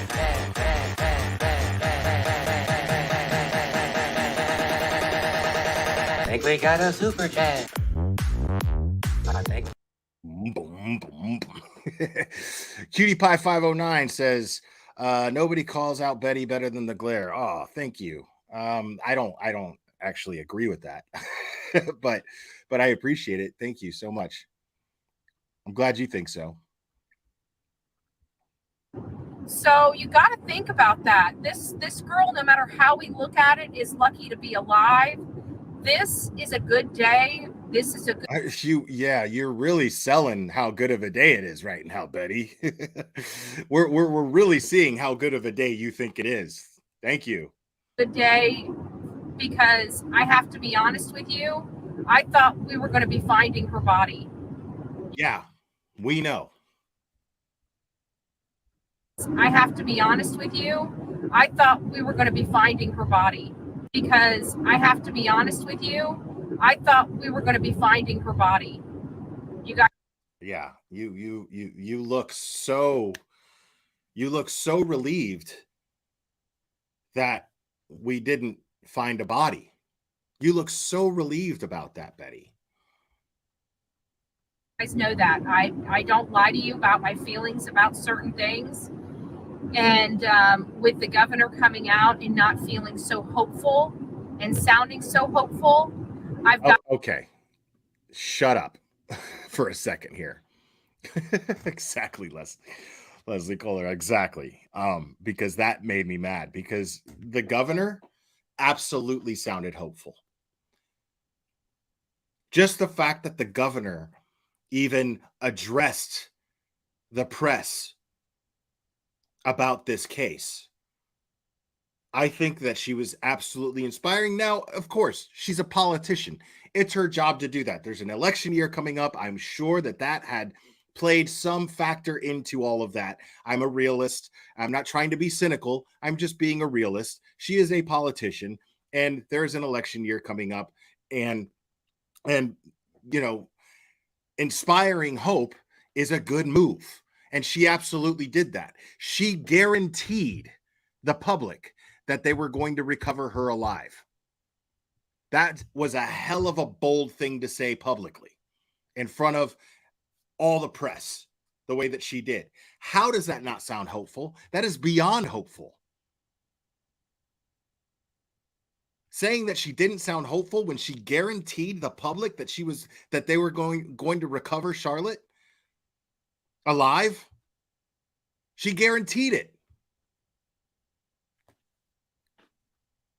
That was bold as fuck. That is absolutely the epitome of sounding hopeful. I've got to be honest with you. My heart sank. and then hearing more and more information coming out, such as that park was very busy. And not only was that park very busy, but the loop that she was on.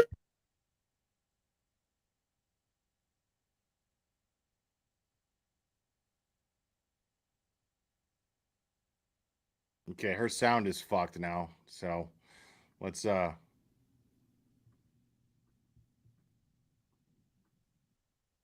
hold on. Let's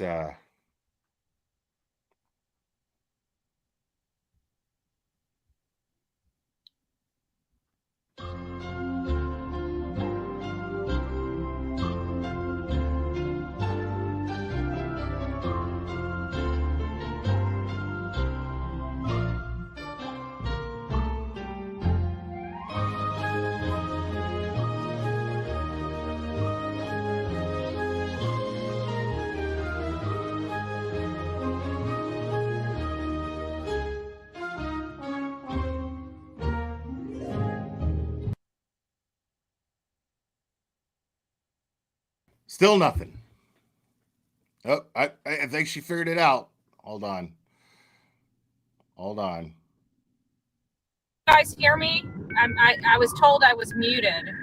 When I go to a different side, I go mute, but no sound. Okay.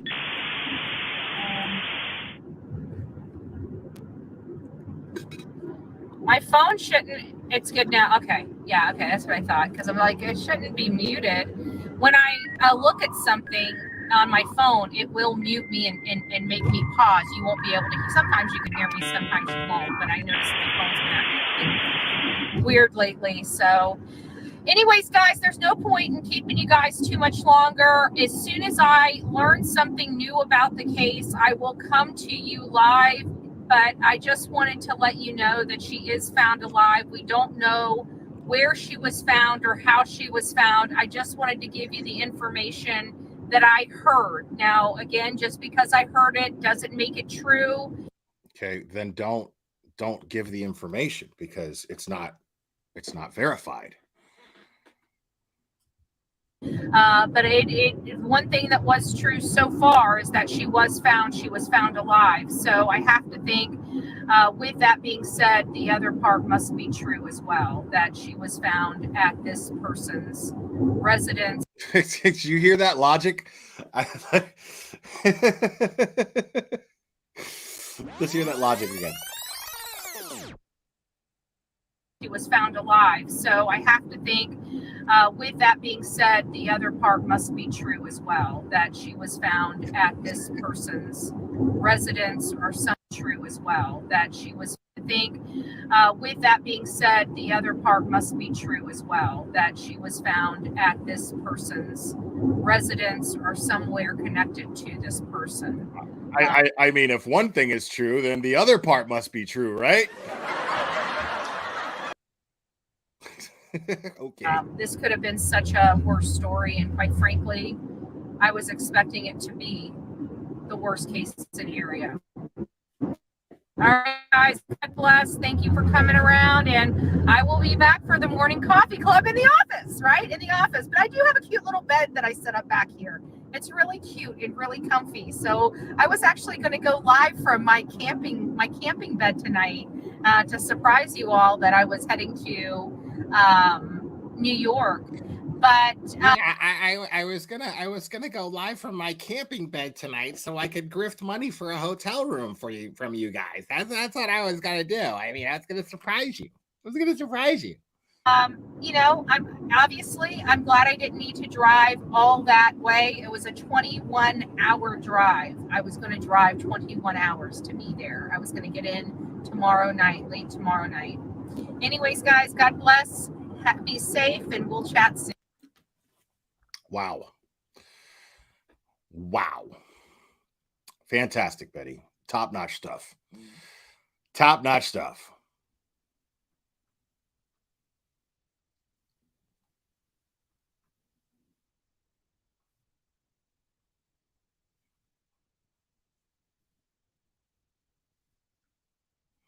All right, let's hear Let's hear the update from this morning now.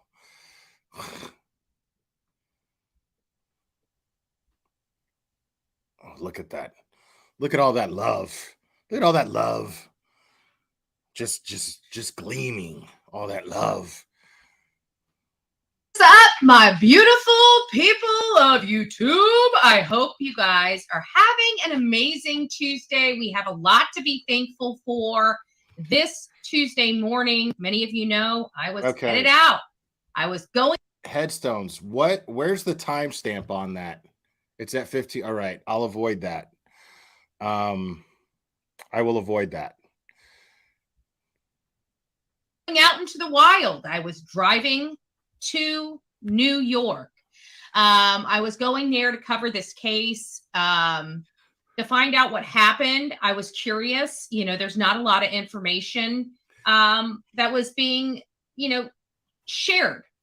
And I'm one of those people that like to go out there and get the information, if it's not being shared. So I was heading to New York. I got about 3 hours. I was about an hour, maybe an hour and a half from the Florida-Georgia line when she was found. And so I opted to turn around. If I was further along, if I had left like yesterday or early this, yesterday morning, I probably would have just went ahead and drove on out there and get the information. Yes, you cover this case to New York. I was going there to cover this case, to find out what happened. I was curious. There's not a lot of information. Now, Headstones, just so you know, I just downloaded this in case you need it.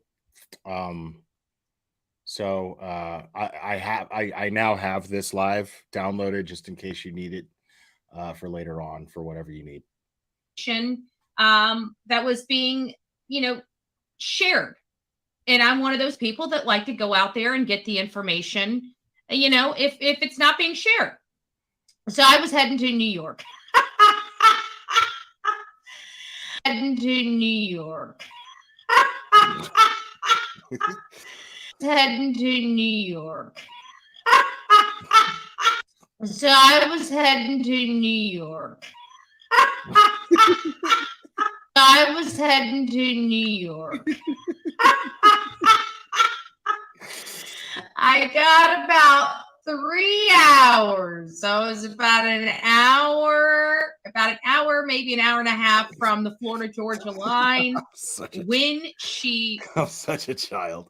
was found. And so I opted to turn around. If I was further along, if I had left like yesterday or early this, yesterday.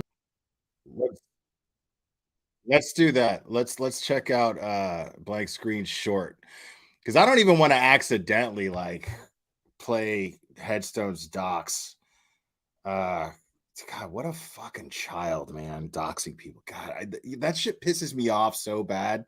Like anybody being doxed, even if it's somebody I don't like, and then they get doxed, I get fucking mad about it, man.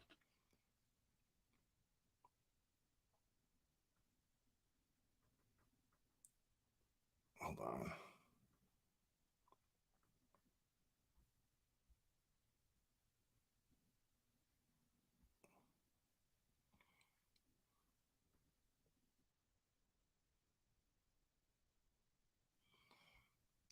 Is this the one?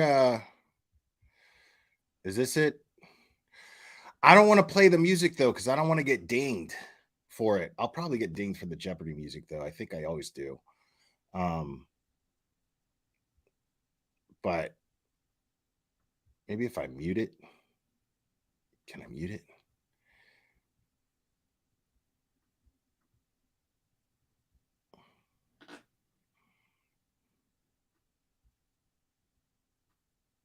Being the workplace tattletale doesn't look good on you.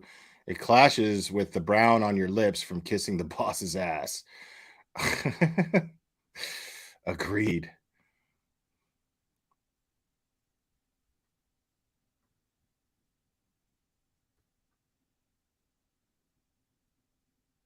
Okay.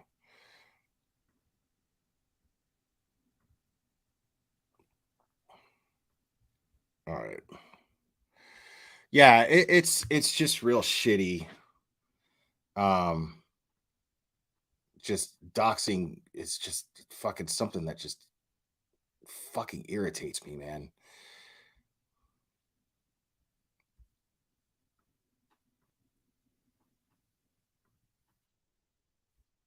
It, but I'm 3 hours in on a 21-hour drive. I want to repeat that. I was 3. Yeah, we don't care.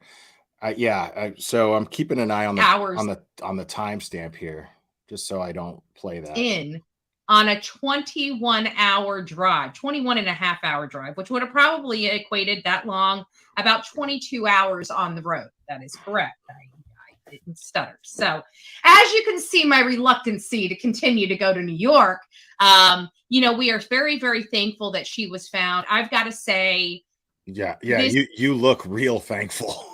Young girl, you sure seemed it when you went live from your car. Girl defied odds. She's lucky to be alive. Here comes the inspiration. Here comes the inspirational speech. I love it. She's a miracle. I truly believe that this shows you God moves mountains and God has a hand in a lot, because this outcome was few and far between. And we're going to talk about some of the statistics related to that, because I think it's very, very important just to understand just how extremely lucky this young girl and her family truly are today.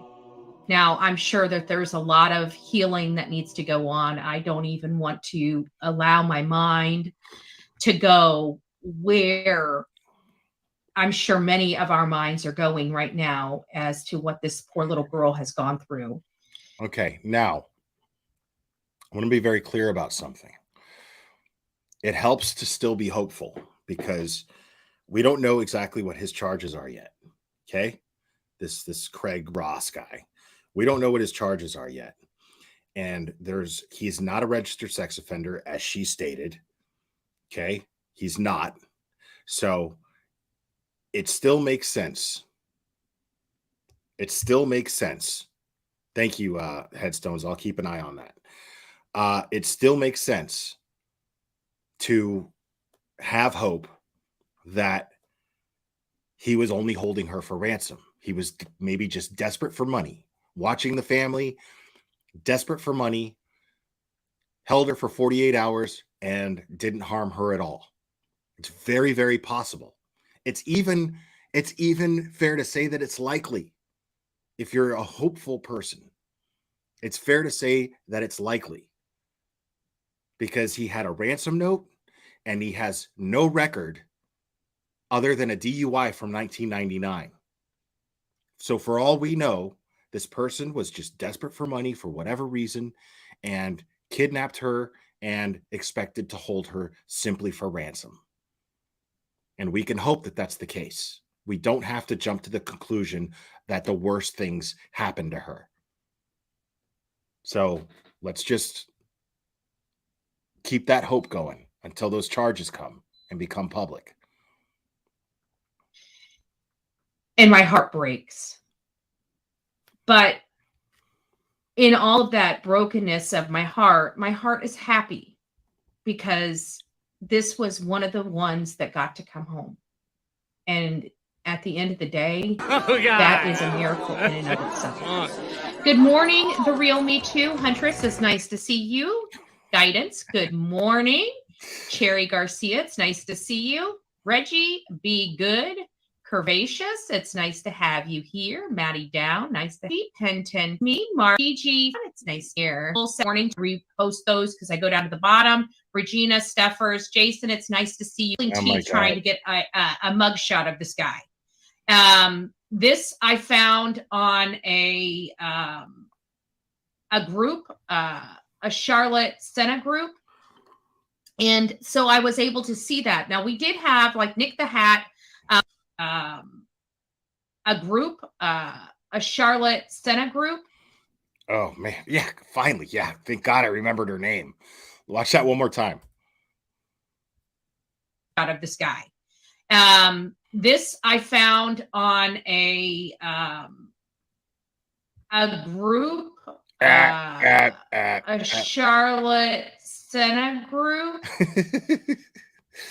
Got it. And so I was able to see that. Now we did have, like, Nick the Hat posted some information. It's really weird because it appears it might be a relative of his or something, but we're going to go over all that. I didn't really read too much. It was such a long post, but I know people are reviewing it, so I do have it on one of the things that we're going to read and review. But it looks like this guy is from a really weird list.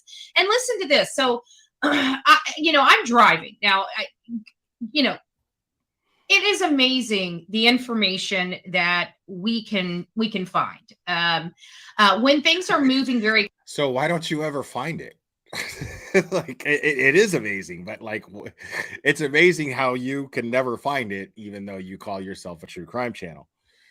Quickly, there's a lot of changes. I mean, sometimes even when I'm talking, the information, like right now, when there's a case that's moving and it's a fluid situation, I could be talking right now about information that I just read, and literally in 5 or 10 minutes, that information changes. So obviously, somebody that's watching something an hour or two later, that information may be wildly different. I just want to caution people on that. So you got to be paying attention to when the information is out on this.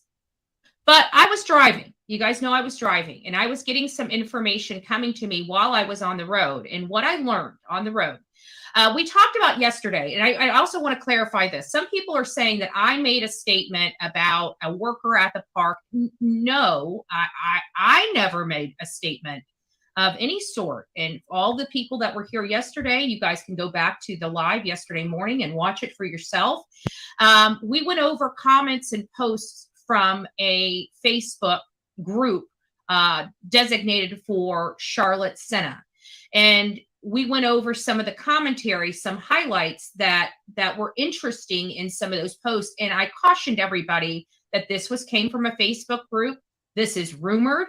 We can't take it as fact because I cannot corroborate it. I did try to substantiate the information and when it's unable to, but I didn't want to stop the flow of information. So I made sure I gave all the disclaimers and all the information, and actually physically pulled up those comments from Facebook. So we were literally reading right from Facebook. No, I don't know if she actually did or not. I see a lot of you in chat that are like, yeah. Now I belong to 2 Facebook groups, folks. I belong to the Layla Santanello Facebook group started by George, her father, and Brittany, her stepmother. And I also belong to Turtle Boys Facebook group on the Free Karen Reed group, the Free Karen Reed thing. So I belong to those 2 Facebook groups and those 2 Facebook groups alone. But I have a history with Facebook groups where I just don't like them. And so I take everything that I see in these Facebook groups with a grain of salt, to say the least. I do not invest anything that I see in Facebook groups as fact, ever. You never see me sitting here going, look at this post from this Facebook group. I don't do that shit. Yeah, Facebook groups are ridiculous. Anybody who gets their information from a Facebook group or Reddit or 4chan, you're a fool. Those were not comments that I made. Those were not comments that I even cautioned everybody in here to take it as rumor. But, the misinformation people out there that spread it, they try to say we do, are already. You do. I just went over you doing it. On there saying that I said those things because they clearly can't watch a stupid video and put out the truth, but the truth doesn't bode with their narrative. They also said, because yesterday while we were on the road, I'm getting information that there was an RSO, there was a raid, and she was found. Somebody actually literally went into somebody. Can you believe Betty said that there was a raid and she was found and she must have been found on the property? Well, guess what we just found out? We found out that there was an RSO, there was a freaking raid, and Okay. If you watch the what's really funny is she's going to go over the press conference where they confirm that this person was not an RSO. Which is really, really funny to me. This is somebody who actually is sitting here priding herself on not spreading misinformation. And here she is confirming, well, look, I was right about him being an RSO. No, he was not a registered sex offender. The state trooper, the head state trooper in that press conference confirmed that on the way out of the press conference.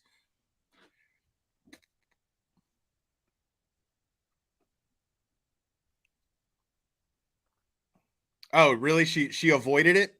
and she was found in a trailer on the property. Now, granted, I don't have a crystal ball, but information does come to me. And I'm sorry. Misinformation. That we were breaking it and people didn't believe it at the time. You were not breaking it. I was breaking it, but I don't take credit for that. I was breaking it as much as any fucking YouTuber could break it. But I was just fucking, I found a reliable media source on their Facebook and they continued to go live. And they were the first with all of the information the entire time. Okay. WVJT, I think it's called. I don't remember, but it was a local news media source.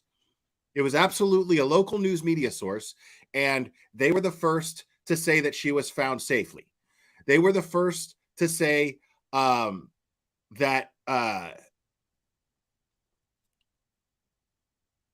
were the first to say that she had been abducted. They were the first to give the name of the abductor. WYNT, is that what it was? I don't even remember, but that was the media source that I chose to use, and they were always the first. They were always the first. So, I mean, and you, Betty, you were not breaking anything. I wasn't even breaking anything.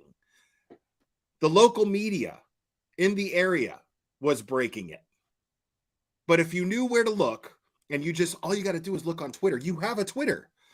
Just click on latest, type in Charlotte Senna, and then click on latest. And you'll see reputable media sources tweeting about it. And that's exactly what happened. Like,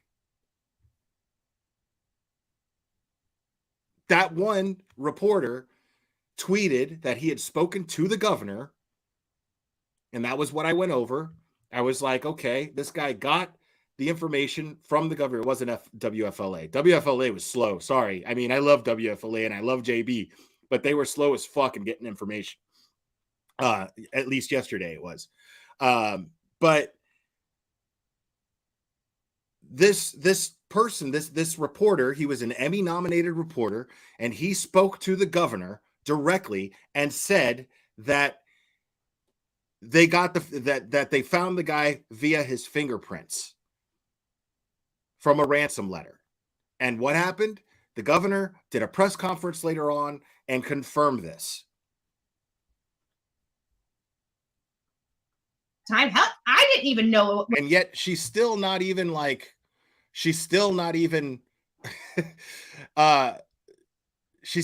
acknowledging this. Gina F, member for 2 months. Welcome to Logic. Thank you. Up. Am I supposed to be? I don't know. Okay. Thank you. Whether it was true, I'm on the road.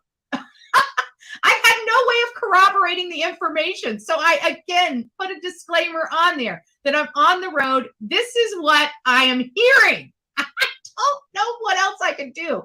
Some of these people office, it's just. Okay, so I just went ahead and skipped past where the docs went. 16 minutes long. Because I just did not feel comfortable. even being closer to it. We'll get through it, and then we're going to get on to the update, and then we're going to get on to the statistics. And then after we get on to the statistics, we're going to have some conversations about the information that we learned, and then I'm opening up the phone lines. So did you say, you did say rumors. I know. I could probably have a freaking neon flashing light in the, like, I can't. I really can't. Like, these, at this point, all they're trying to do is gaslight and instigate. It's so stupid and petty. And nobody really cares. If you guys really care about the petty drama when we're talking about cases like this, put a 1 in the chat. If you're so sick of the freaking drama here on YouTube, put a 2 in the chat. I'll let you guys decide. But until then, while you guys are putting in your polls, let's get started. Good evening. Thanks, Shelly Babes. This is a very good day. It's been a long 2 days, but tonight our prayers have been answered. Rover, come with relief. Let me see something here.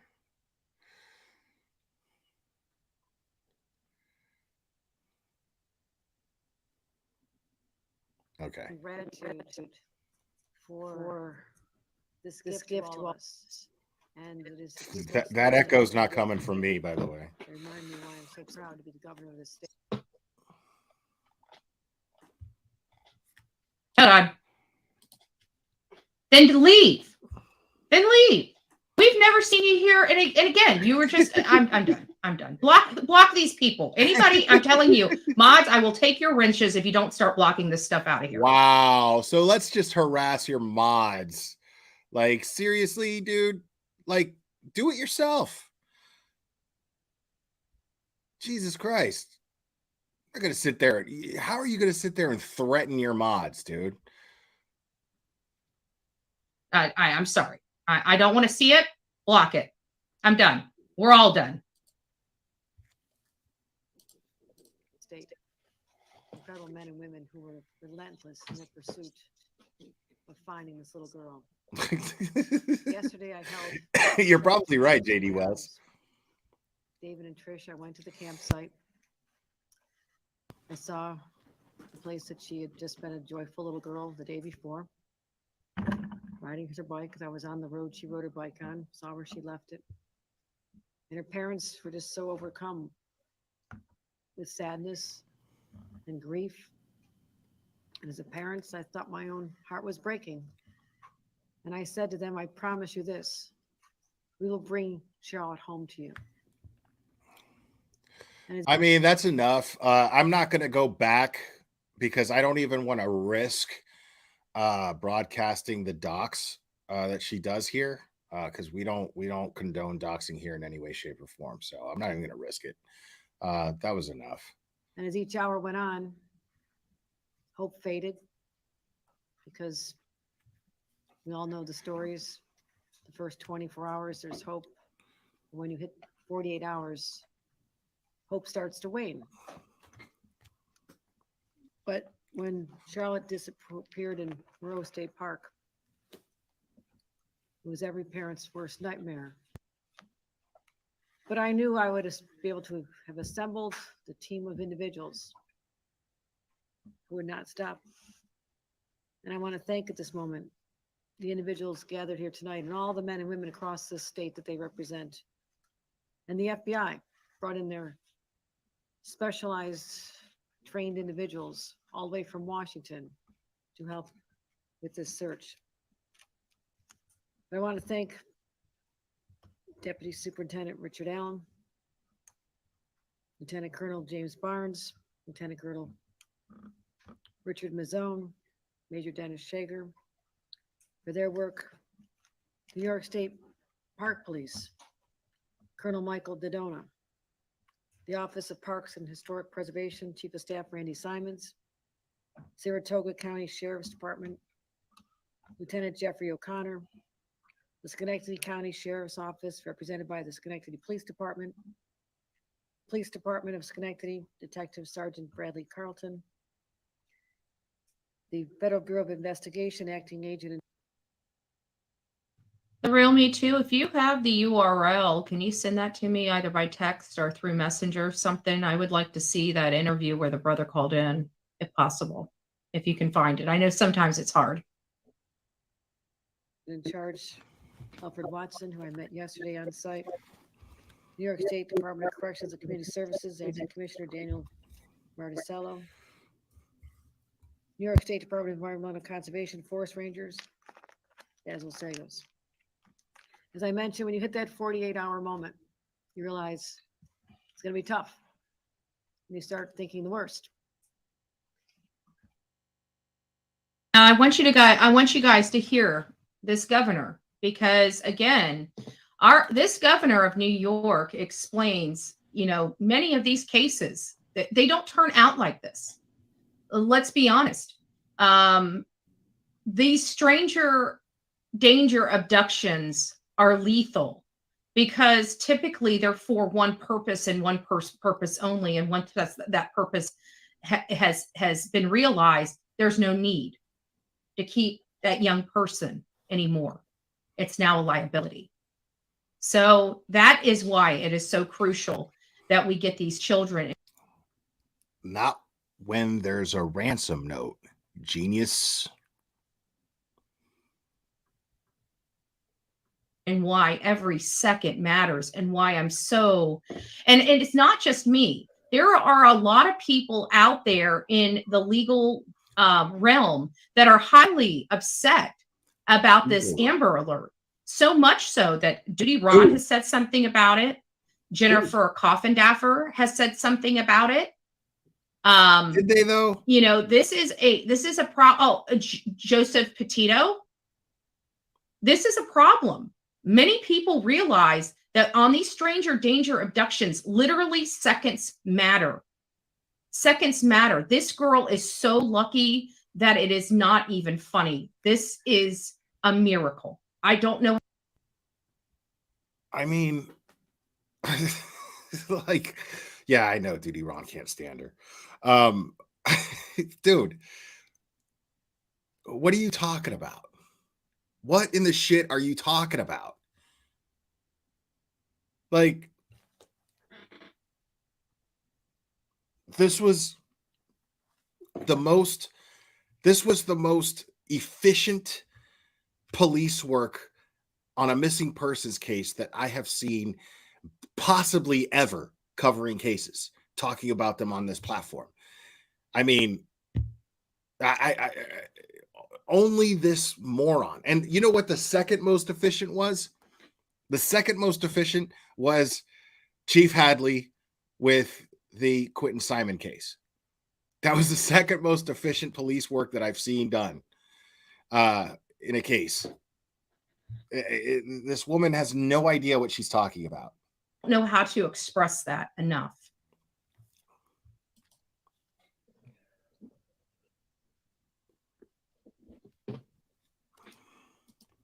But what happened was extraordinary. The case started to break at 4:20 a.m. this morning, when the family's home that was being guarded by state police, when the parents were still starting another day at the campsite where they'd last seen their daughter. 18 months, Aaron. Thank you. 20 a.m. The car pulls up to a mailbox. Something is left.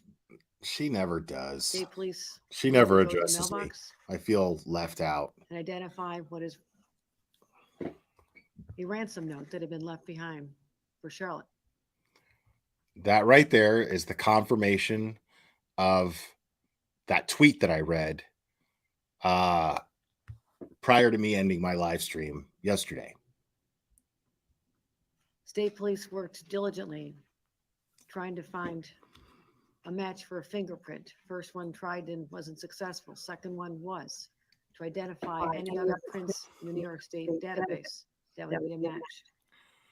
Fix your sound. The hit came at 2:30 in the afternoon. There had been a DWI in 1999 in the city of Saratoga. A fingerprint was found that matched what was found on the ransom note. So, a little more research work identified the location and identifying the fact that there was a home they could visit. They found a double wide house with a woman, the suspect's mother. The suspect lived in the camper behind. Now, I wonder if the mom knew what was going on, if she's going to be charged with anything. But until then, again, I'm saying I'm wondering.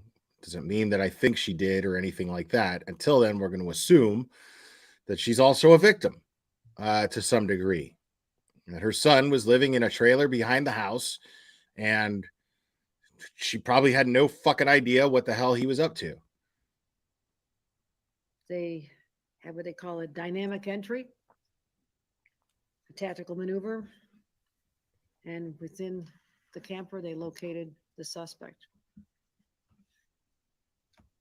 After some resistance, the suspect was taken into custody, and immediately the little girl was found in a cabinet, cupboard. So I want to, again, the information that I had So she was found in the cupboard. Again, that's not, now that's cruel and unusual, obviously, but it's not an indication that she was assaulted in any way. So we could still remain hopeful that this young girl was not harmed, aside from the obvious. driving. Now, this is not even boots on the ground. This is driving. The information that I had that came into me is that there was a large police presence. There was a raid. And shortly after the raid, we started hearing news reports that Charlotte was found safe. And I even sat there and stated, that I don't know if those are connected. I don't know if she was found on the property with the RSO. But this was the information we had. So He wasn't an RSO. And you're still sticking to that. Even though you're playing this morning and that came out last night, you didn't bother to listen to it and listen to it till the very end, where there was a direct question asking if this person was an RSO, a registered sex offender. You completely blew that off. And yet, I mean, you're sticking to that he was a registered sex offender and that you were right about it, but you were wrong. You were wrong. And I just played you saying, based on this, I have to assume that this other information is correct. You didn't say, it's just rumor, blah, blah, blah. You started off saying that. You said, this is what I'm hearing. But then you said, I have to assume that this information is correct. I just played it. so far that there was heavy police presence. There was a raid on an RSO's house. Shortly after that raid, but there wasn't. Charlotte was found alive. Now we are hearing from the governor. Now, mind you, when I said that, people went right on because I'm driving. I had a 3-hour drive back. So this was prior to this. It's all about her being right, but she's dead wrong. Press conference. This was on my drive back. And I'm hearing people talking about me yet again. Now, this has nothing to do with me. It's a 9-year-old girl that's missing, calling me a liar and how I don't know what I'm talking about and how I'm intentionally misrepresenting information. I don't think that you're intentionally doing that. Let me separate myself from the people that you're referring to. I'm not saying that you are intentionally misrepresenting information. I'm saying you're too fucking lazy to actually do any real research, and you don't have the common sense to vet information properly. That's what I'm accusing you of. Make no mistake. I don't know about those people over here. I'm saying that you don't know what the fuck you're talking about. That's what I'm saying. About a raid of an RSO's home. And that and how stupid I am to think that she was found at the property. I mean, Find that funny. Who's misrepresenting information here? You're doing it right and now. I was driving. Like I shouldn't even have accurate information. You're doing it right now. You didn't have accurate information, and you're sitting here doubling down on the misinformation you received, saying that he was an RSO when he was absolutely not an RSO. And in the very press conference that you're playing, not me, you are playing right now, they confirm that he was not an RSO. Betty. And my information was more accurate than people sitting behind a computer. Just FYI. She was rescued. And she knew she was being rescued. She knew that she was in safe hands. Her parents were immediately notified. This occurred at 6:32 this evening. The suspect, 47-year-old male named Craig Nelson Ross Jr., is still being questioned. At this moment, charges have not been brought, but they are fully expected. The daughter was. And we also have to keep in mind. We also have to keep in mind that this poor girl is being questioned.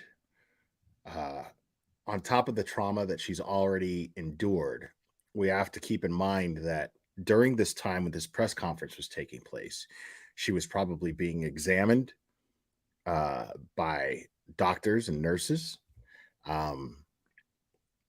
and going through her trauma basically was not over. Even though she was found safe, once she was found safely, her trauma was not over. And this is something that we have to keep in mind, because she has to relive the trauma that she already endured, whatever that might be. And the medical examinations that probably took place, or hopefully did not have to take place, hopefully, are traumatizing within themselves. But I'm hoping that that didn't happen. Hopefully it wasn't necessary. Hopefully it was just a ransom situation. And that's all we have reason to believe is the case currently. Transported to local hospital, as is customary.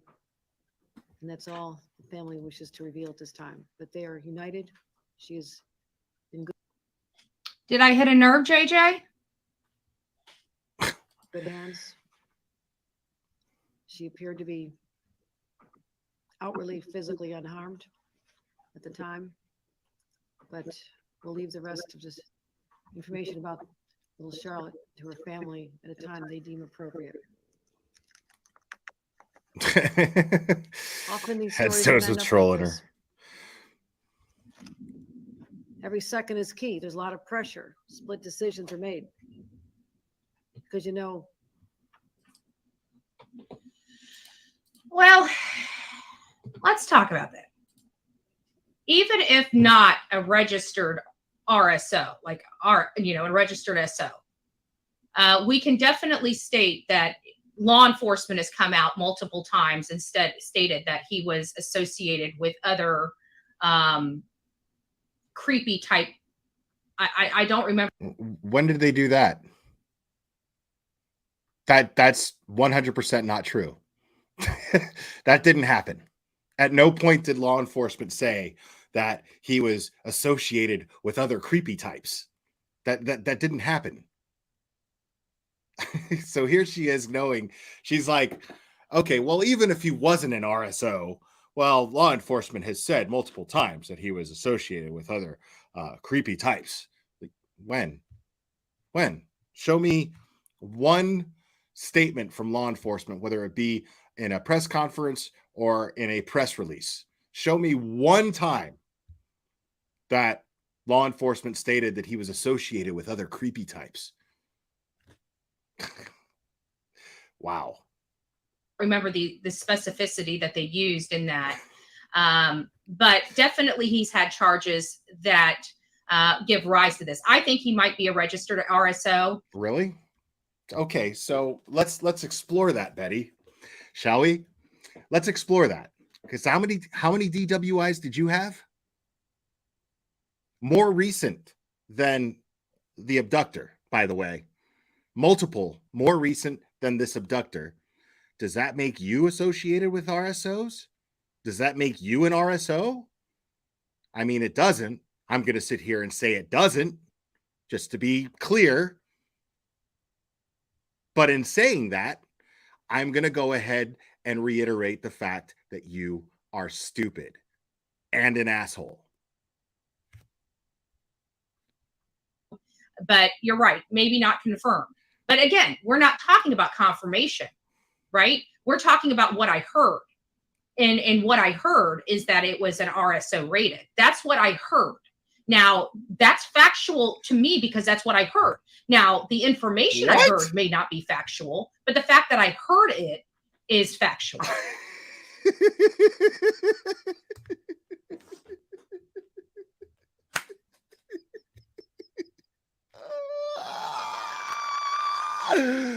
Oh my fucking God, dude. Really?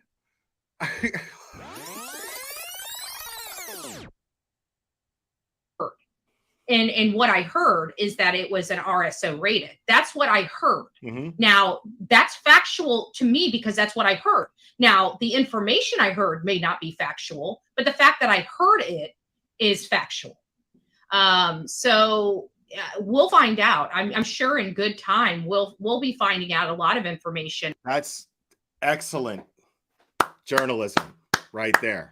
That is amazing journalism right there. So listen, people, when I put out misinformation, okay, information that I heard, you know, a rumor. Now, that rumor may not be factual, people, okay?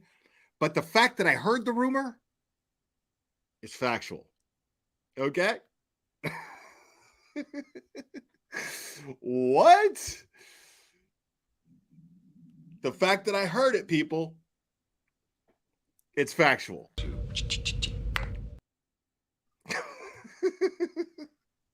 We finally got his mugshot at like 4 o'clock this morning. So, you know, things are moving along. They're moving along at a snail's pace. But again, at the end of the day, the miracle in this story is Charlotte. The miracle in this story is Charlotte. It's not whether he was registered or confirmed. Let's take the attention off of the fact that I'm a fucking bozo that got all the information wrong and put out this misinformation. Let's take the attention away. Let's keep it about the child, folks. This entire stream, I have been talking about myself and how fucking great I am at collecting information and how right I was. But now that it's been confirmed that I was wrong, let's talk about Charlotte. Let's keep it about the kid. Really, at the end of the day, that is an insignificant, because law enforcement already has come out and said that there is some type of sexual deviance in his past somewhere, period. No, they haven't. At what point did law enforcement say this? Law enforcement has never said this. At no point have they ever said that there was any type of sexual deviancy in this guy's past. None at all.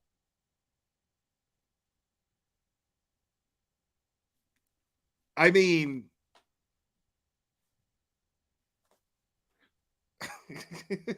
wow. I mean, they've said that. No, they haven't. So in his past, already has come out and said that there is some type insignificant, because confirmed. Really, at the end of the day, that is an insignificant, because law enforcement already has come out and said that there is some type of sexual deviance in his past somewhere, period. I mean, they've said that. So even whether or not he's registered or not, it just to me seems like that is an insignificant detail in the overall story. So even if that was inaccurate in part, it's not inaccurate in wholly. So we're splitting hairs on whether he was registered or not. But at the end of the day, we know he has sexual deviance in his past because law enforcement has said something to that effect already. No, they haven't. So nothing again, to that splitting effect. hairs. Nothing to that effect. In my opinion. At all. Nothing. Not just a life is hanging in the balance, but a little innocent child's life is hanging in the balance. I mean, the extent that she'll go to try to save face will reach as far as making herself look even more dumb. And this is something that she does habitually. Fucking habitually. This is something that she constantly does.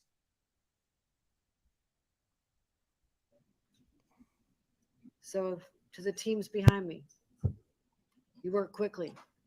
You work. I'm assuming, honey, that it is be kind.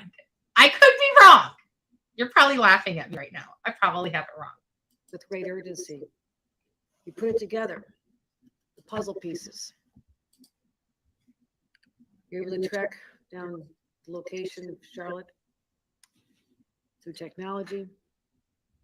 But ultimately, it was the 2 SWAT teams, 1 federal, 1 state, that landed in helicopters in Boston Spa to rescue Charlotte.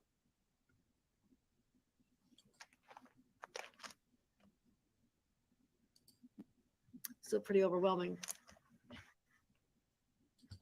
because all of us feared the worst. Yes. Did you hear that? That's straight from the governor's office. That's not bull. Fearing the worst and assuming the worst are 2 very different things, dummy. I mean, Betty, seriously. Like, are you kidding right now? Fearing the worst and assuming the worst are 2 very different things. No offense, but you are a stupid asshole. Exactly, Ron Burgundy. Bullhorn, Betty. That's not our chat. That is the governor's office. That's law enforcement. That's this family. That's everybody.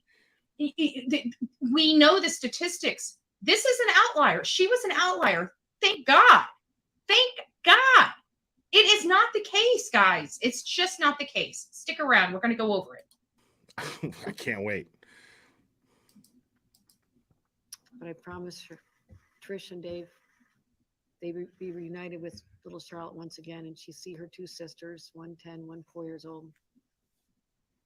And obviously, it's a traumatic event for the family and certainly Charlotte. And we'll continue to keep this family in our prayers as they heal.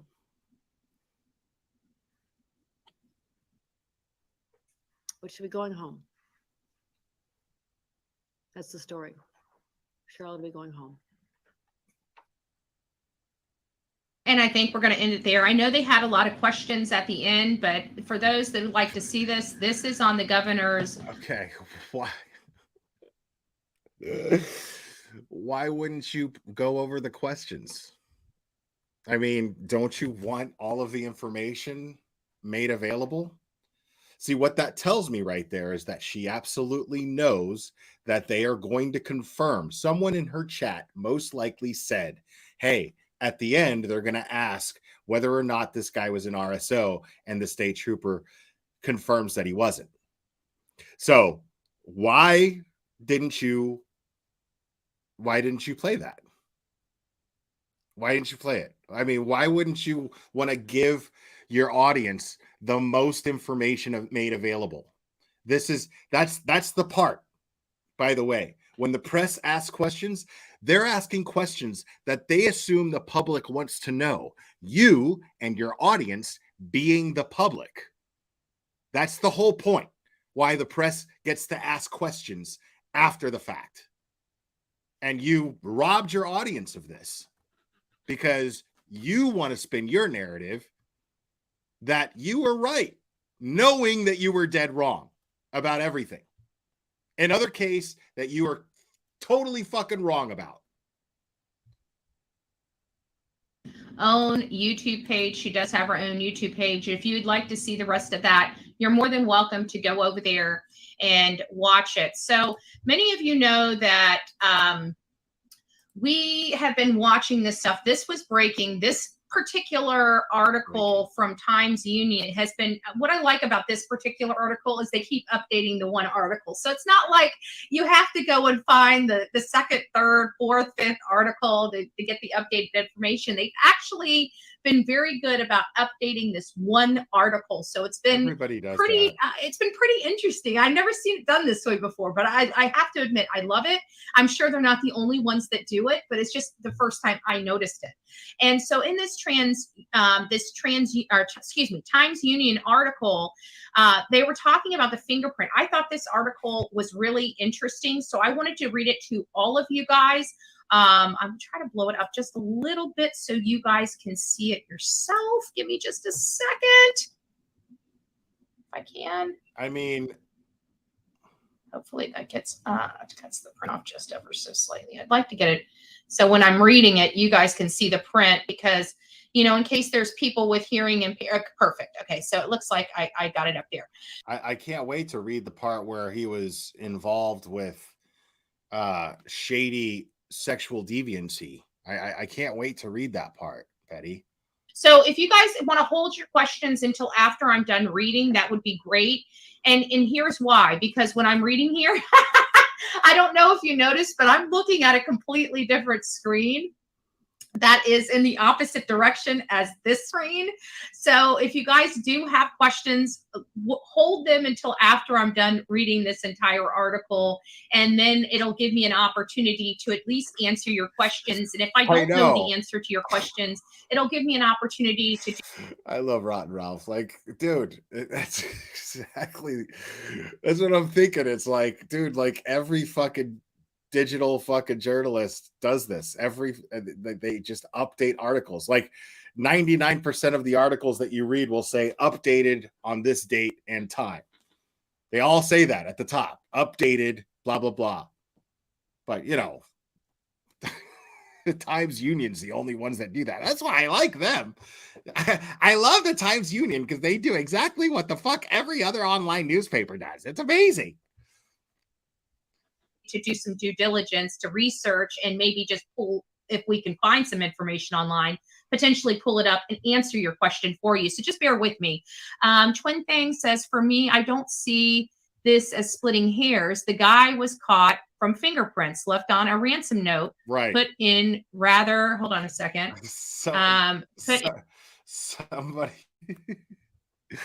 Somebody is calling her out on her bullshit right there, and they're doing it like very carefully, which is funny. Let's hear that comment one more time. Pull it up and answer your question for you. So just bear with me. Twin Thing says, for me, I don't see this as splitting hairs. The guy was caught from fingerprints left on a ransom note. Right. Put in rather, hold on a second. Put in rather family's mailbox. They got his print from a DUI back in 89, I think. Yeah. But the bottom line is you are splitting hairs, because law enforcement I mean, if you would like me to find it, I'm happy to find it. But law enforcement has already come out and said that there is some type of sexual deviance in his past, whether he's registered or not. Second time she says this. The behavior is there in his past.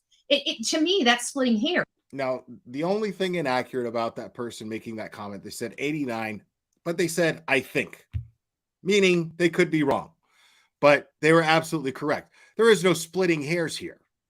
There's no splitting hairs, period. He was caught on he had a DUI record from 99. That's how they got his fingerprints, period.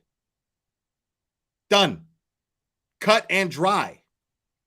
But yes, please find where law enforcement says that he was involved in some sort of sexual deviancy. Please find that, because I would love to know. Hairs. Because even if they found it from a 98 and 89 DUI, it doesn't matter where they found the fingerprint or which case they pulled that had the fingerprint on it. The bottom line is the question, he has sexual deviance. Whether it was stalking, whether it was peeping Tom, whether it was something, he has some kind of deviance that they have acknowledged in the past. It doesn't matter to me whether he's whether he's physically or certifiably registered or not. The bottom line is he was a sexual predator previously. He's okay. Show me where it says that. Can't wait to find out. Where did they say, did law enforcement confirm that he had sexual deviancy in his past? Where?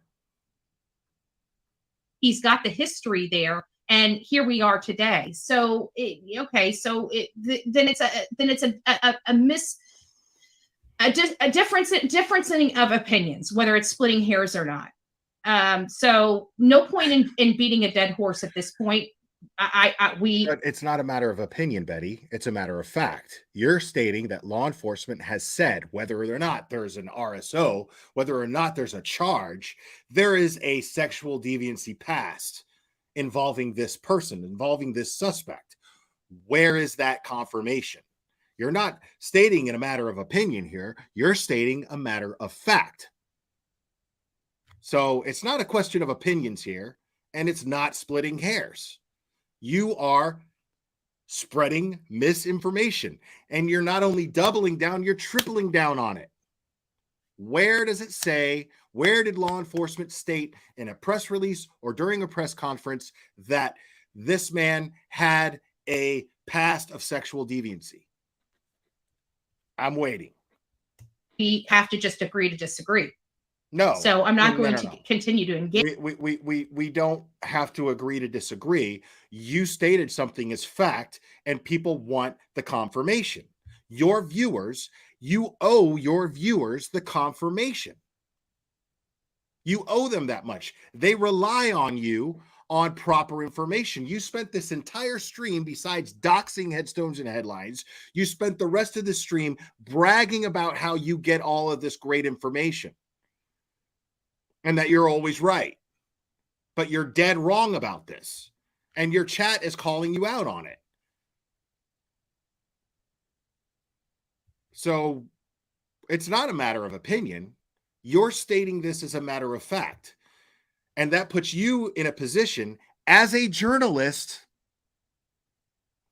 to provide the confirmation.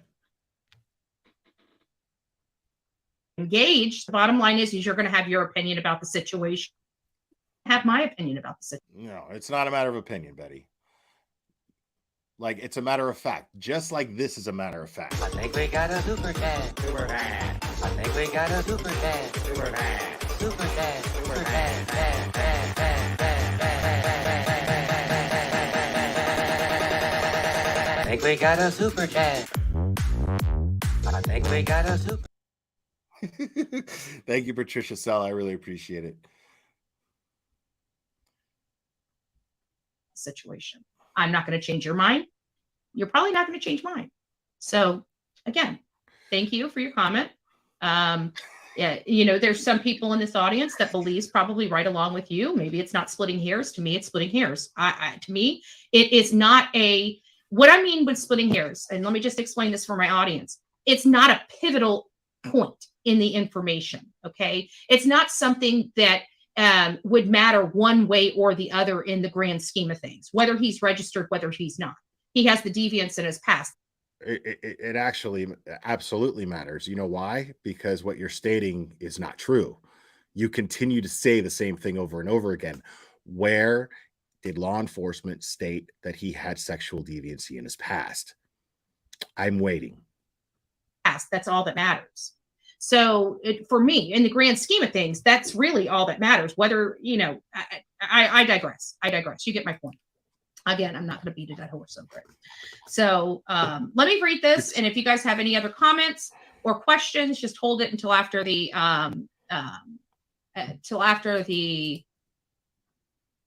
story is read. So this is fingerprints on ransom note that led to Charlotte Senna's rescue. And again, I have no ability to, why is this doing this? I have, this is not, hold on just a second. Let me refresh this. Something's not right. It's not scrolling like it should. There we go. I can tell when something's not right with this thing. And I don't know if it's like a video playing or what. So fingerprints on a ransom.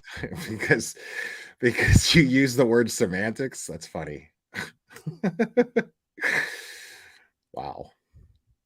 note led to Charlotte Sena's rescue. And again, this is not an article that authored by me. I'm just simply reading it. If there's any information that's inaccurate in this article, it is not the Bullhorn Betty's channel's fault. You are responsible for doing your own research, okay? Because I've got to put all these things because we have stupid assholes out there on the streets of YouTube that want to split hairs, okay? So it's up to you to do your own research. I don't want to hear your. Okay, now she's mad. It's not up to us to do our own research. It's not. It's up to you to do the research and provide your audience with information. So this is so I love your style of journalism there, Betty. Your style of journalism is all right, guys. I'm here reporting on the Charlotte Sena case. If you want information on this, just go to Google and type in Charlotte Sena and then hit news and get your information. All right. In the meantime, I'm going to need some money so that I can drive somewhere and check into a hotel and vacation and act like I'm searching for a missing person. Okay. But in the meantime, if you want true crime coverage, just Google. Okay. Do your own research. Thank you. You're bickering. Okay. Now that we're past all that, so it's got to be these. Okay. I'm done with that. Let's see. So the story is Moreau. 9-year-old Charlotte Sena was found alive Monday evening, and a suspect in her abduction was arrested after police tracked him to a camper trailer at the property in Milton. It's not Wilton, it's Milton. It was accurate, according to state police. Law enforcement sources had told the Times Union that suspect 46-year-old Craig N. Ross Jr. allegedly left a ransom note at Charlotte parents' home before dawn on Monday. And as we learned from the governor, that took place at, I think she said around 4 a.m., around 4:20 a.m. Monday morning. And so Kathy, the governor, Kathy Huckle, I don't know if I'm pronouncing her name right. I know I've heard it before, but I can't pronounce it. Confirmed that information late Monday night, saying at the news conference with state police that Ross had dropped a ransom note off in the mailbox at the family's residence at 4:20 a.m. on Monday. State troopers recovered the note after Ross left the area. At about 2 p.m. on Monday, a fingerprint on the note was matched to a fingerprint from Ross's Saratoga Springs 1999 driving while intoxicated. The governor said there is no indication yet that Ross had any connection with the girl's family. Police raided. I'm still waiting for the part of the article that was so informative, where he had connections to sexual deviancy. A number of locations tied to Ross late Monday afternoon, including the mobile home on Barrett Road, where his mother lived, and the adjacent trailer where Charlotte Sena was found. That residence off Main Line, Middleline, is that right? Middleline Road, about 13 miles west of Charlotte Sena's lot. Now, mind you, this is her go-to for the best information, for the most updated information. She said the reason why she likes this website so much is because they don't write article after article. They just simply update the same article. But this is the most recently updated article, according to her. So far, nothing about sexual deviancy or RSOs or anything like that. Where Charlotte Sena lives with her family in Porter's Corner near Corinth. The governor said the vehicle registration for Ross also listed an address that was a short distance from the resident of Sena's family. State police said that Ross suffered minor injuries when he struggled as he was arrested by state police special operations response team at the Barrett Road residence on Monday evening. An FBI SWAT team assisted in the apprehension and rescue. Still waiting.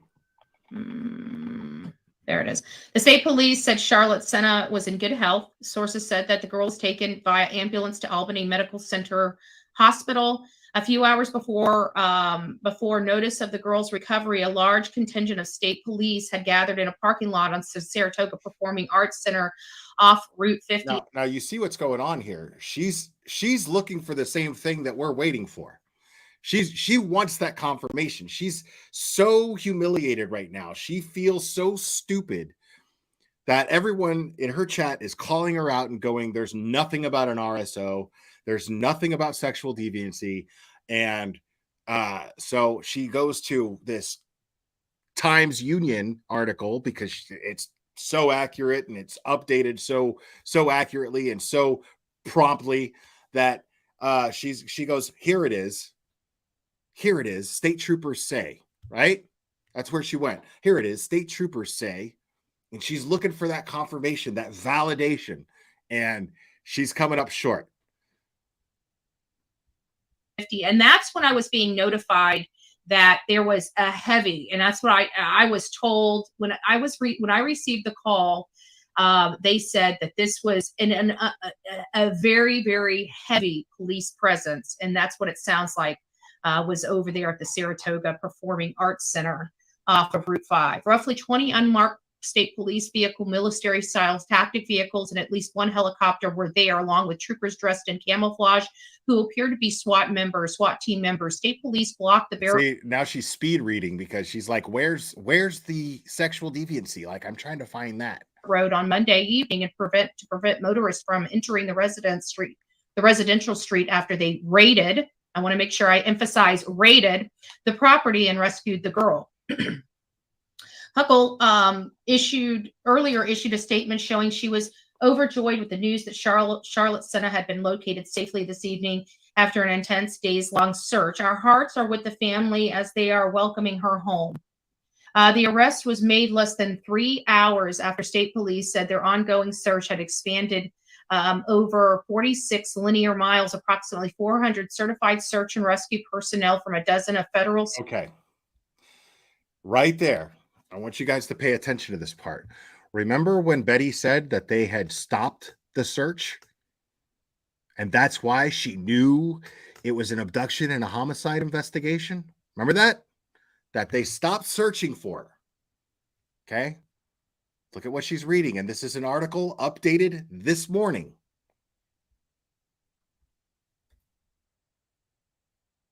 After state police said their ongoing search had expanded over 46 linear miles, approximately 400 certified search and rescue personnel from a dozen of federal. Expanded over 46 miles. Not halted. They didn't stop searching. They expanded their search, which is literally the opposite of what she said yesterday. Wow, Betty, you were just knocking them out of the park. Federal, state, and local law enforcement agency, as well as fire department, were actively searching for Charlotte after she vanished Saturday evening at the Moreau Lake State Park, where she had been camping with her family and friends. On Saturday, Charlotte and her family were staying at campsite 18 Loop A, the site closest to the entrance of the park. And that was another concern that I heard in the first. It wasn't the first press conference.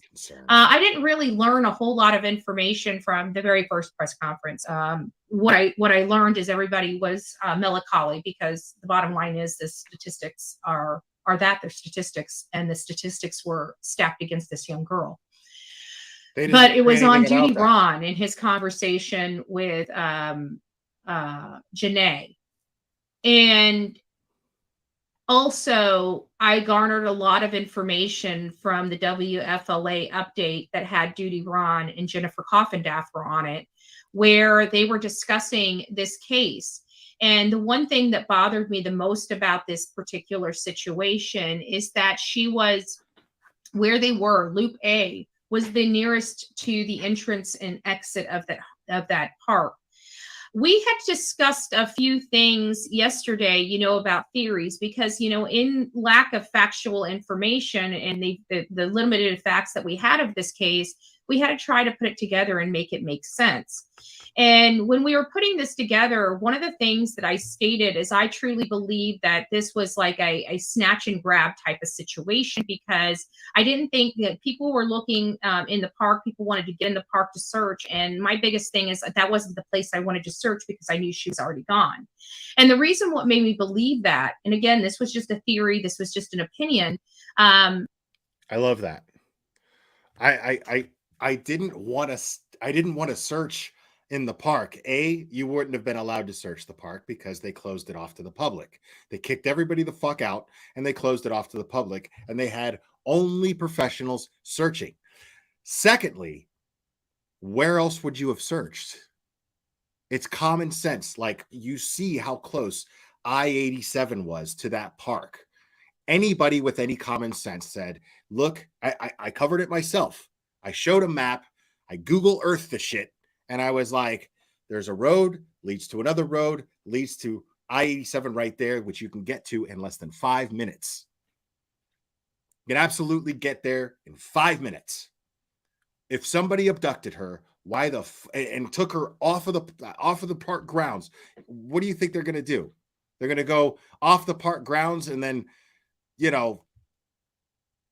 like, throw her in the road? Where were you going to search? Were you going to throw a fucking big red light on your door, on the roof of your car?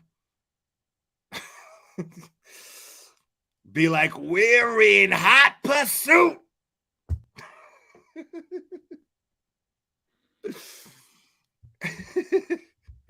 I can just see her. I'm stopping for a sandwich and shit. Bank robbing is baby shit compared to what this dude is doing. Betty, Smokey, going after the bandit. Is because if he was hurting her in the park, I feel like the people would have heard a scream. I feel like the people would have heard something going on. And that's what led me to believe that she was removed from that park very quickly, because there was no noise. And she had just went around that circle by herself. And I also had the theory that the person must have been sitting there watching the kids, and a prime opportunity presented itself. It was a snatch and grab and drive off. And I truly believe that they most likely, in addition to the thumbnail, we don't understand. Okay. People here. I'm dying to know, because again, she said she wanted to search, but not on the grounds of the park. But here she is contradicting herself. I mean, I got to know, since she's stating all of the details here about a snatch and grab and getting on the road and going, where was she planning on searching? I'd love to know the logic behind what her calculated locations to search were. I'd love to know. I think she's going to tell us now. Your thumbnail and thinks that, oh, well, they just dusted for prints and just ran across this. Typically in cases like this, it's the one thing that they are able to use to get a search warrant. It's the concrete evidence. It doesn't mean that that's the only thing that pointed to this guy or put this guy on their radar. There was multiple things that put this guy most likely on the radar. And one of those things could have been the digital forensic footprint, because. Bro. What digital forensic footprint? What are you talking about? The dude, they staked out the family's house. They saw a dude stick a fucking letter in the mailbox. They took the letter. They dusted it for prints. They matched it to a guy with a DUI from 1999, tracked him, got to him, arrested him, recovered Charlotte. Simple. Simple story. As simple as it gets. Digital forensic footprint. Dude, if this thing happened, the way that they caught this guy, if this thing happened back in 1983, they would have caught him the exact same way, bro. What the shit are you talking about? Again, Smokey could have caught this guy. Oh my God, bro. She's like the fucking the son. The son that was getting married in that movie. Hey, Daddy, you think they left a digital footprint? No, you idiot. We got the dumb motherfucker's fingerprint, you dumb shit. The hell do we need a digital footprint for, boy? We got the thumbprint. As soon as I get home, I'm gonna smack your mama right in the face. There's no way you come from my loins. In my theory, it would have been a snatch and grab, right? And in the snatch and grab theory, the person would have snatched the child and drove off immediately. Oh my so you would God, have seen lady. the phone services leaving the area fairly quickly after said abduction took place. So I believe that maybe this was the way they were able to get the warrant to raid the home. But I do believe that they had some other indicating factors. I believe that this was You just read the article that had all the facts. You just read the article. None of what you're saying happened. None of it. What are you talking about? None of what you're saying took place. It's all, it is all the fingerprint. That's the governor just told the whole world in the press conference that you just played before you read the article that stated all of the facts. an additional hit that identified this guy, because they don't typically go just off one thing or the other. It's usually multiple things. Like even in Brian Koberger's case, it wasn't just his phone pings, right? It was his phone pings in conjunction with the fact that he's driving the white vehicle seen in some of the surveillance. And then, bro, dude, I mean,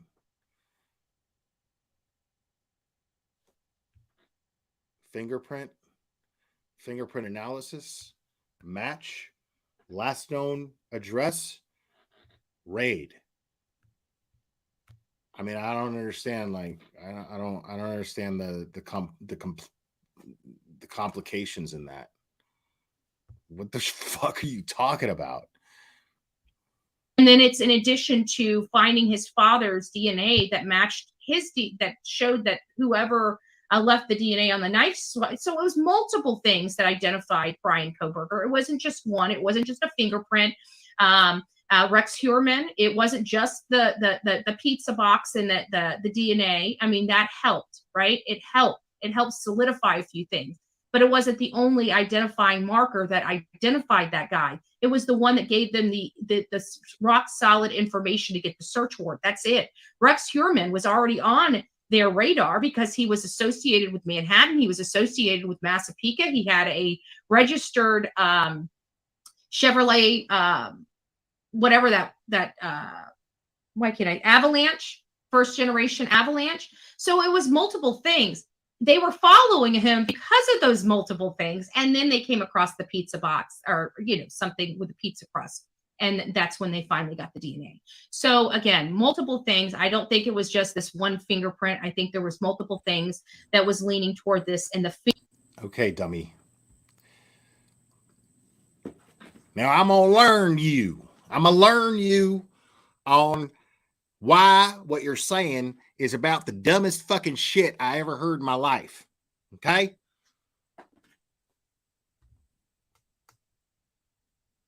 They were recovering a missing child.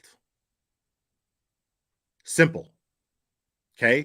They weren't trying to build a case. They didn't have the luxury of building a case. Okay? There's a massive difference. The objective was not to build a case and get this guy convicted in a court of law necessarily. Of course, they don't want to violate his rights, and they want to make sure that they catch the guy red-handed. But in the process, that is in the process of their main objective, and their main objective was simple: recover the missing child. Simple. That's it. They were not doing what you criticized. I mean, what kind of back asswards thinking goes on in your head?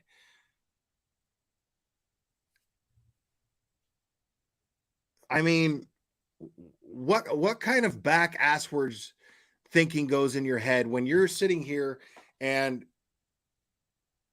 you're saying that you criticize Chief Hadley for not arresting Leilani Simon immediately when what he was doing was building a case to make sure that she gets convicted in a court of law. Leilani Simon was not holding someone hostage for ransom. So they had the luxury of building a case, waiting. That's it. In this case, they didn't have that luxury. The objective was to recover a 9-year-old girl safely, return her back to her family, period. That's it.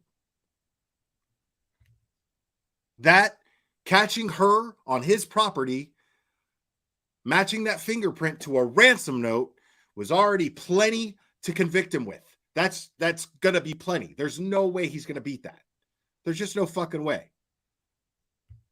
No digital footprint. What the fuck are you talking Fingerprint about? is what solidified the situation and got them Solidified it. That's just, again, my opinion. Been doing this a while. That's typically how it goes. So that's just, right? Been doing this a while. All Have to my say that these experience. days. People are All too my stupid. experience. So the Amber Alert, this is what upset me about this entire case. And many of you know, I've been passionate about this, especially since I heard this. 16 hours for an Amber Alert, I think is disgusting. I'm sorry. A stranger danger Amber Alert, 16 hours. I don't even know what to say. I honestly don't even know what to say about that. Let me just get up here and see if we have any questions. I'm kind of done with that article. What I don't understand is if they saw him putting the note in the mailbox when they did not stop him right then and there. Why did they let him drive away? That made no sense to me. Well, I believe there's a strategy. I can't wait to hear this. Maybe she'll say something that makes sense, because I went over this and I talked about this yesterday. Maybe, Betty, come on, please, come on. I believe in you, Betty. I believe in you. You can do this. Say something that makes sense. Come on. In that, even if they watched him put the note in the mailbox, they wouldn't have probably wanted to jump right out to see what was in that note. There was no way that anybody surveilling that property would have known what was in that note. So I don't think that they would have, in my opinion, showed their hand had they stopped him at the mailbox. So even if he wasn't the assailant, maybe they would have given themselves away by doing so. So that was, I don't think that would have been proper. You know, you don't want to tank a surveillance gig. You know what I'm saying? Like, you're watching that house for a purpose. So you got to let things slide just to make sure that all people. So I think that is two part. I think they let him go because they couldn't out themselves as surveilling the property as one of the possibilities. And the other possibility is they may have just wanted to see where he went. They may have trailed him. They may they may have thought that this guy might be it. And they may wanted to know where he was heading after he dropped. There you go. There you go, Betty. Unbelievable. You actually said something that made fucking sense.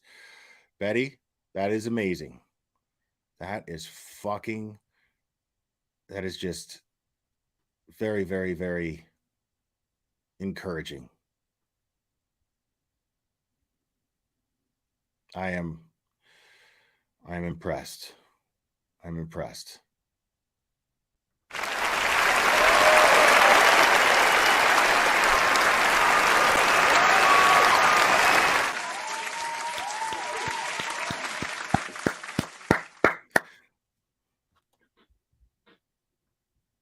That note off. So there could have been multiple parts to that as to why they didn't. It may be in a combination. It may be something that I'm not even thinking about. I'm not sure.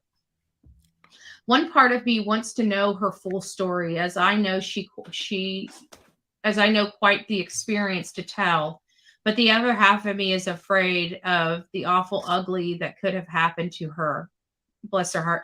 I know. And you know what? To be honest with you, Here we go. in situations like this, in my experience, what I find out is that the child's going to struggle for a really long time.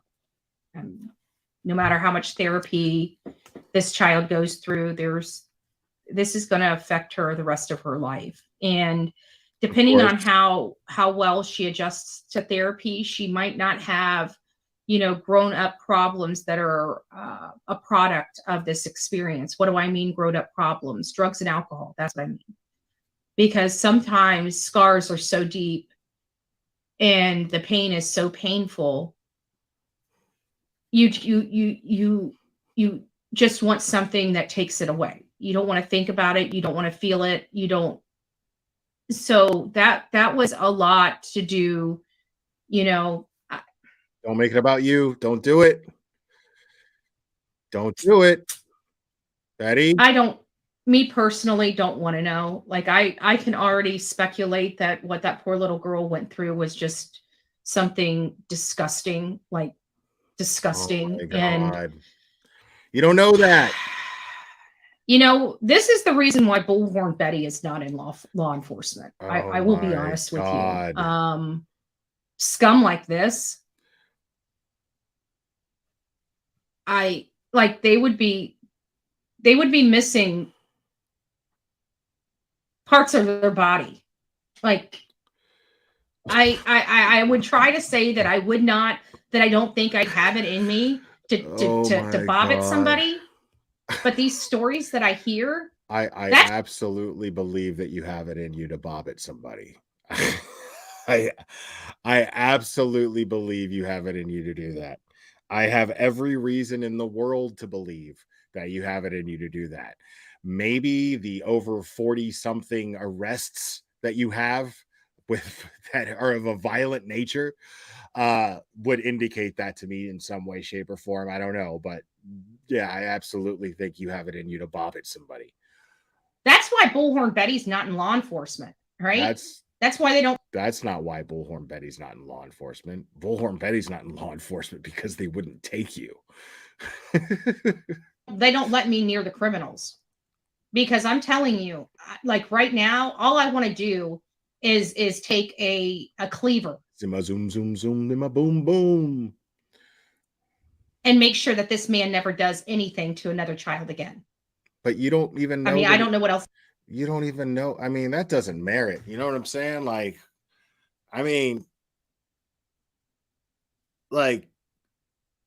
anybody who kidnaps a kid for any reason whatsoever deserves at least a beat down for sure. But if he just held her for ransom and that was it, because that's all we have any information on so far, even anything other than that, there's nothing else to indicate it. There's nothing else to indicate that he held her for anything other than ransom. Okay? There's nothing to indicate that.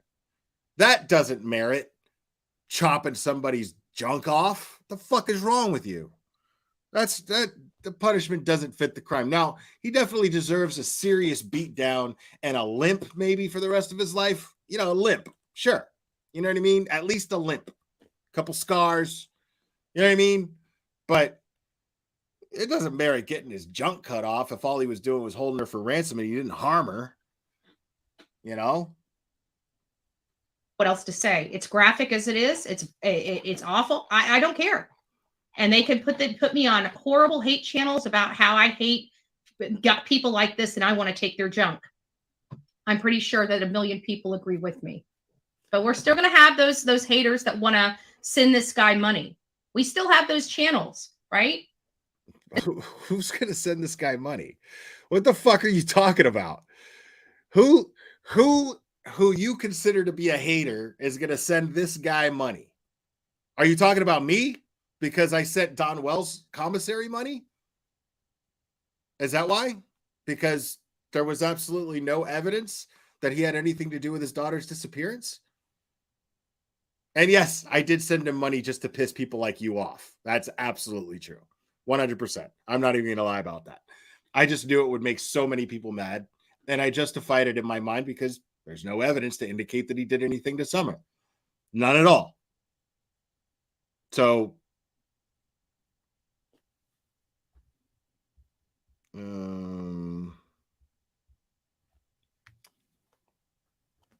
yeah, I mean, but I'm not going to send a guy who's convicted of kidnapping, at least kidnapping, money.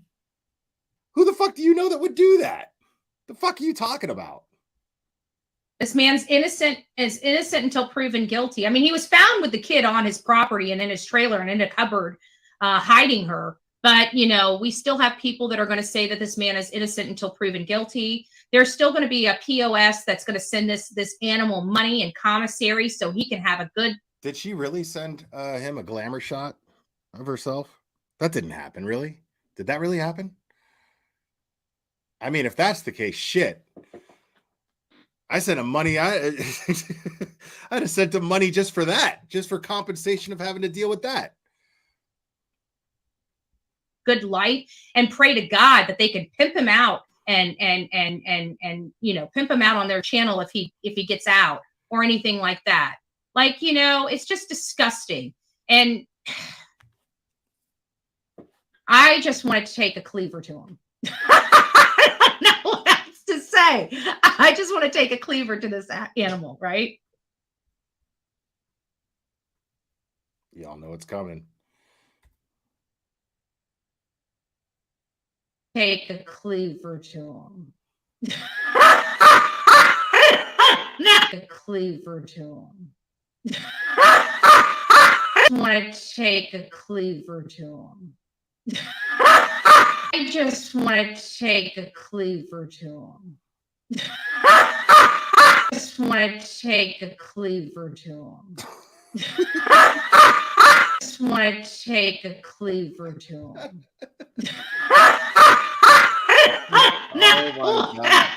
To say, I just want to take a cleaver to this animal, right? So here is kind of the location of where they found her. Okay, I don't know if you guys were reading the articles or not, but it was Middling and Barrett Road. So it was somewhere in this area here. Okay, as to where she was actually found. Let me go ahead and see if I can put this up on a layer. See if we can make this a little bit so you guys can see. So this is kind of the area. I'm thinking she was somewhere in this area here. It sounds like she was in a trailer. So I don't know if the trailer was on its individual, because this looks like a little trailer park right, excuse me, a little trailer park right here. But again, that's on Saratoga Drive. And they said the trailer was on Barrett Road near Middling. And this is Barrett Road near Middling. Middling's this one right here. And Barrett's this one right here. So it's somewhere in here in a trailer and on a trailer on the property. Yeah, Flint is in Michigan, Kay, because to be honest with you, our friend here, Steffers, actually lives in Flint. And she's kept us up to Nobody lives in Flint. People survive in Flint. snuff on all the crap that's going on in Flint, Michigan. So again, guys, I'm going to go ahead and open the phones up. I mean, I've got a dude, Morbid. You're. I mean, that's arrogant, bro. I'm telling you right now. I'm calling it. You end up in that position, you're gonna end up getting cleavered, homie. Telling you right now, you're gonna end up getting cleavered, my man. A laundry list of things to do, or not of things to do, but just and here's where I found this. So you know, I've been watching this. It says that he was arrested at 3:40 this morning, and so this is the picture, and this is what really disgusts me. That poor little girl. This is the face she freaking had to look at. Tell me that's not sick. Like, I want to take a cleaver to this man. She keeps saying that. She keeps fucking saying that. I want to take a cleaver to this man. But, yo, didn't you share a hotel room with somebody who's his fucking doppelganger? Like, Betty. Hands, you know what? That is disgusting. That man is not all there. He doesn't even look all there. He's a sick, twisted freak.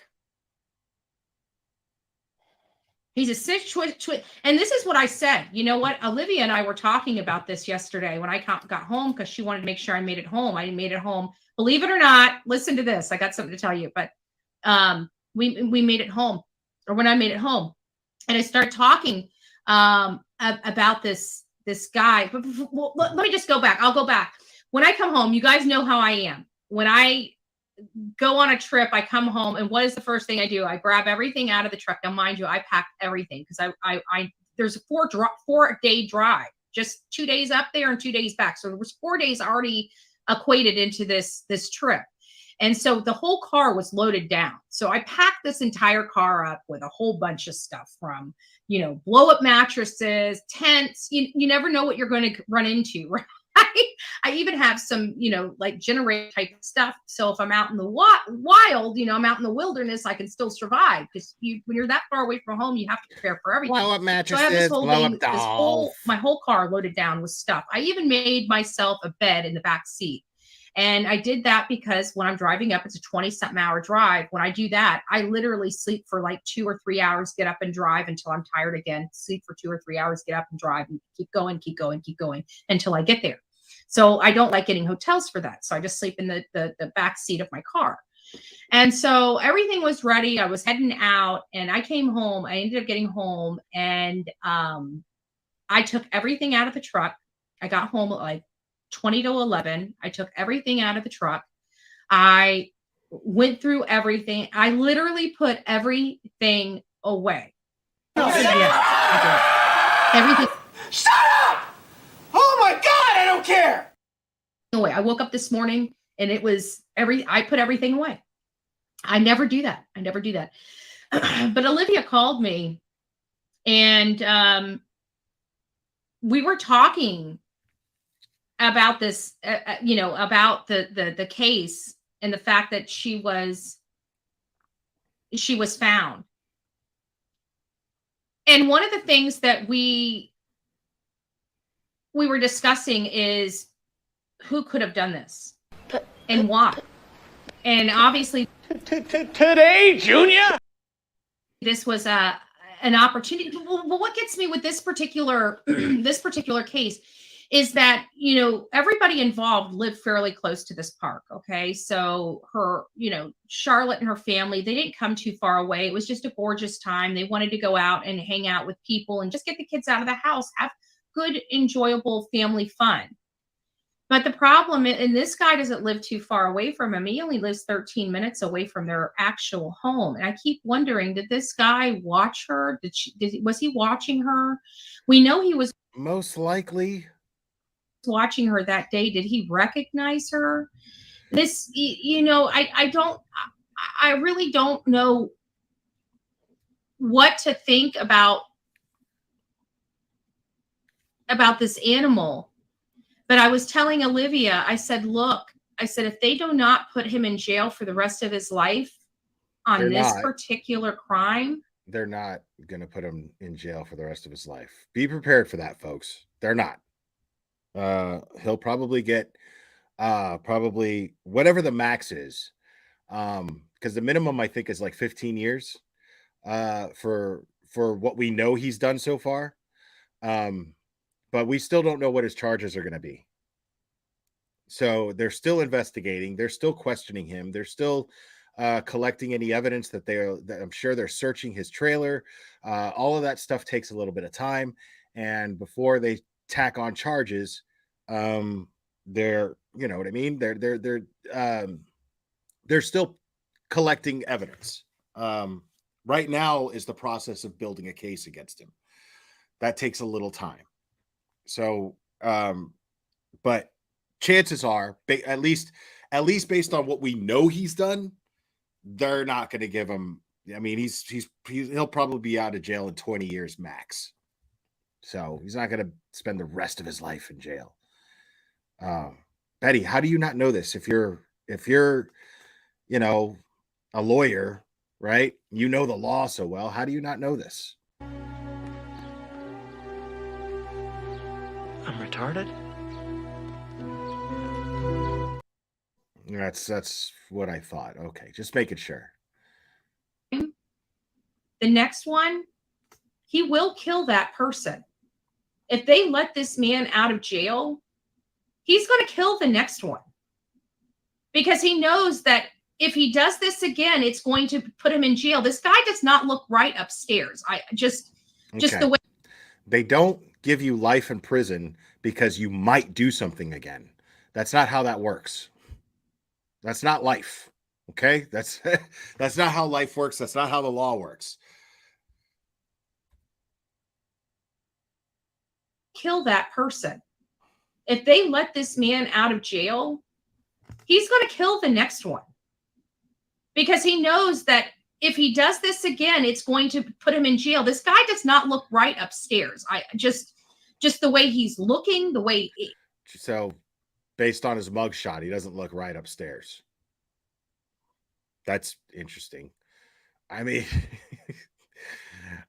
Betty, do we need to pull up your mugshots?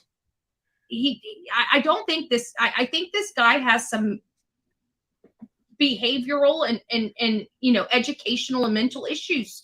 He doesn't just this photo. I mean, granted, I'm judging a book by its cover, and yeah, some people don't like that, but I'm sorry. I say it like it is.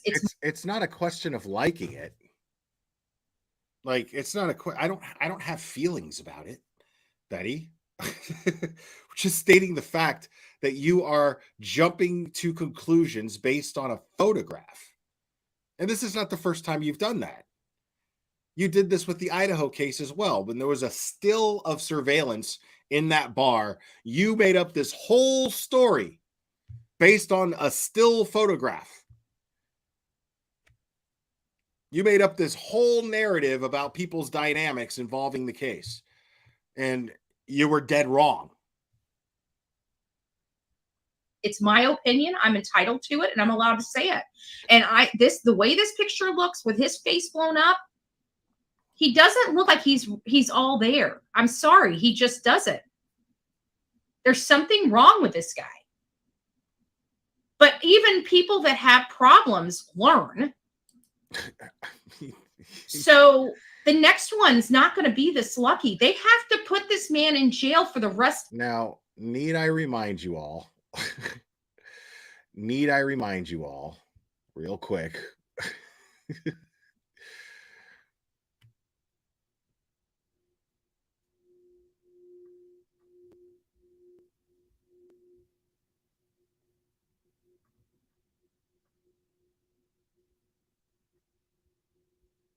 Just a quick reminder.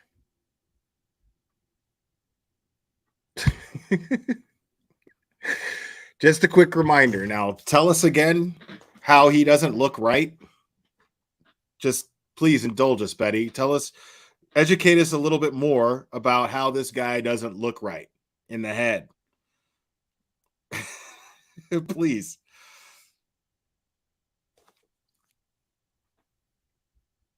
Wow. Jesus Christ. Betty.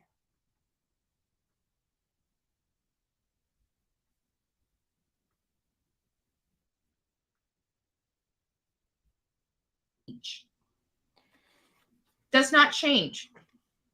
Now, I just want to get into what an outlier is. And this is important because of his life, a man like this does not change. A man like this does not change. I mean, does that apply to everybody with a criminal record?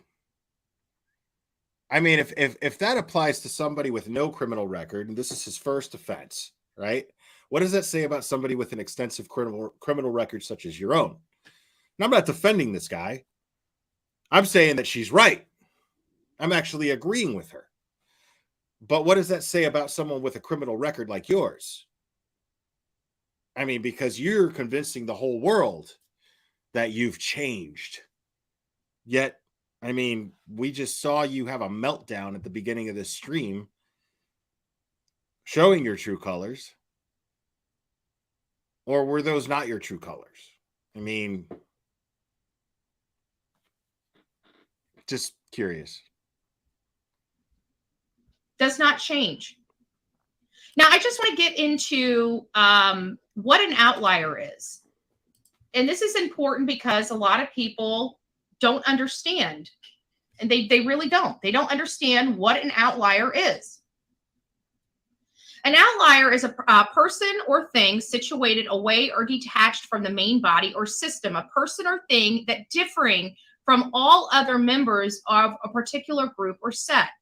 So an outlier is basically something that does not bode properly with the majority. For example, this particular case where Charlotte was found alive. I love these Bettyisms. This is great.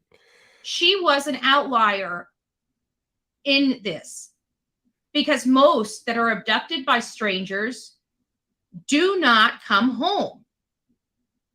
They do not make it. So much so that 89%, I want people to understand how lucky. We all understand already. Like, why do you feel the need to educate us on the fact that it was a blessing that this child was found? But it wasn't just a blessing. It was swift, tactical, good old-fashioned police work that recovered this child safely. Simple.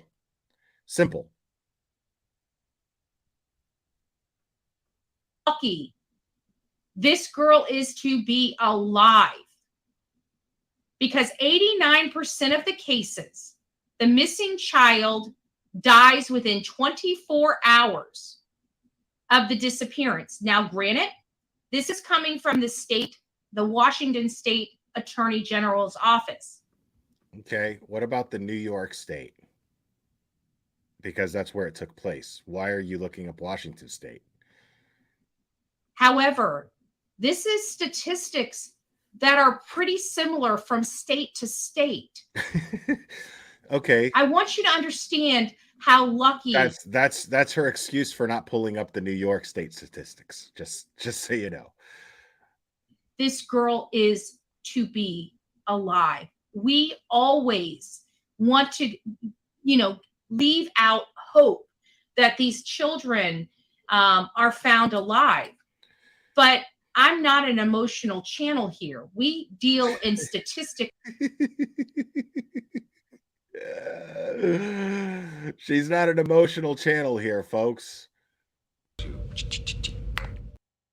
Got it. And facts. And the bottom line is all of my assessments are based upon that. We always make sure that we caution our audience that this is statistics. That doesn't mean that this is going to be fact.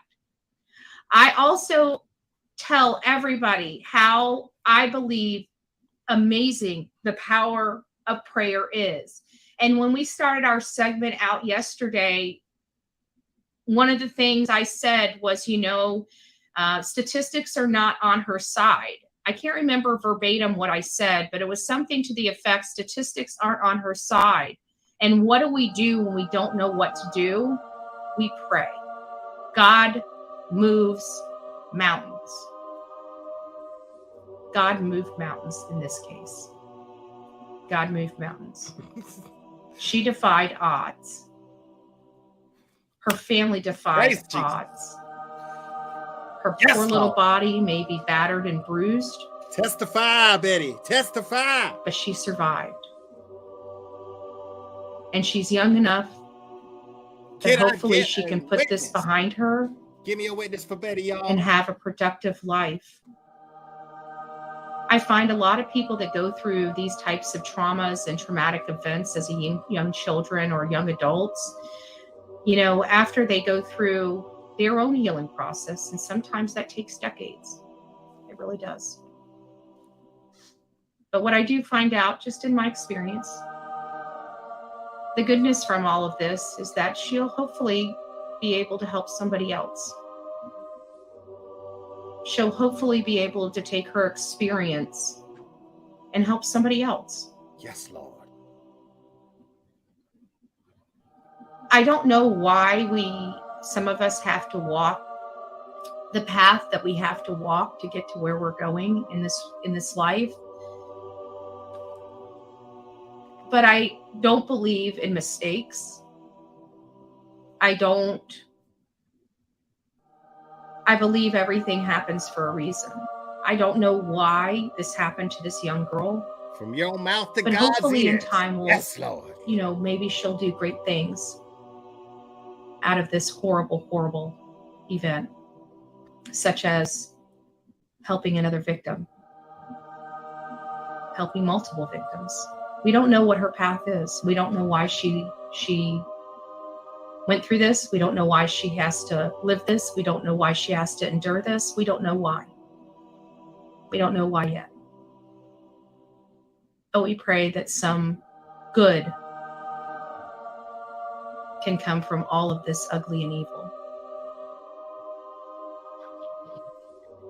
But she's lucky to be alive, guys. There's no ifs, ands, or buts about it. I'm going to go ahead and turn on the phones. I know a lot of us have a lot of emotions when it comes to this case. I know I do. This is a very emotional case for me personally because, it's kind of hard because we're so thankful she's alive, but we know that what she had to go through was pretty ugly. And that, I think, is the hardest, especially for females, especially for females that have children, grandchildren. We look at our children, we look at our grandchildren, and we try so hard to keep them safe from harm. We try very hard to protect them. We don't want to be hover parents, and we don't want to, keep them too close, too guarded. And we want them to live and enjoy life, but we know the ugly that's out there that's preying upon them. And a lot of that scares the crap out of a lot of us. This family was out enjoying this was anybody's family. This was anybody's story. What the fuck are you talking about? This could have been any of us. This could have been any of us. Any of us. What do you mean us? You don't have any kids. The fuck are you talking about? Tony, ask her again. What the fuck are you talking about? Thank you. You don't have any kids. What do you mean this could have been any of us? These parents did nothing wrong. They did nothing wrong.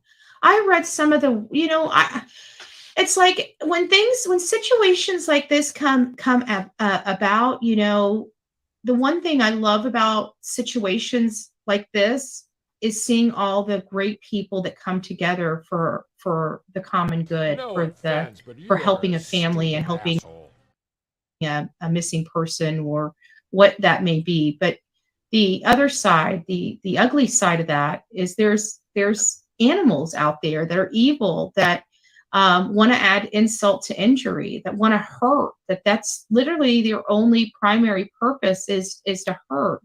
And some of the things that they said to these parents were awful. They were awful.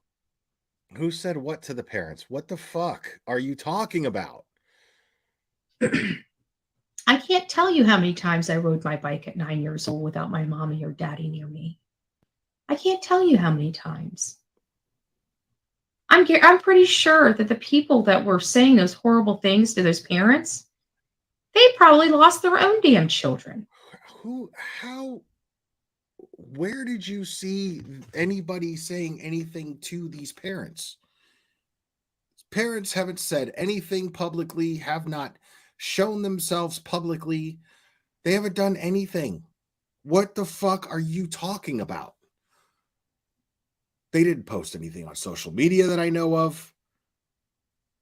I mean, where are you getting this information? Talk about the pot calling the kettle black. I'm just so sick of the judgment here on YouTube. Because you know what? At the end of the day, you know what I love is look at the title of this. This was streamed this morning.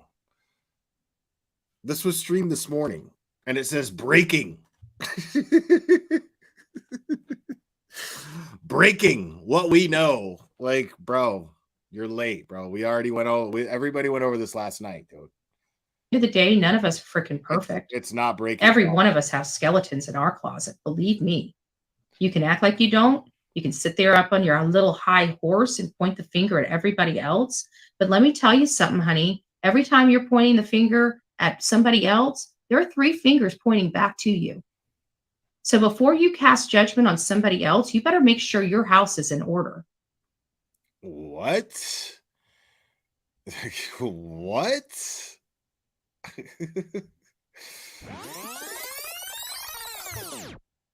Horse and point the finger at everybody else. But let me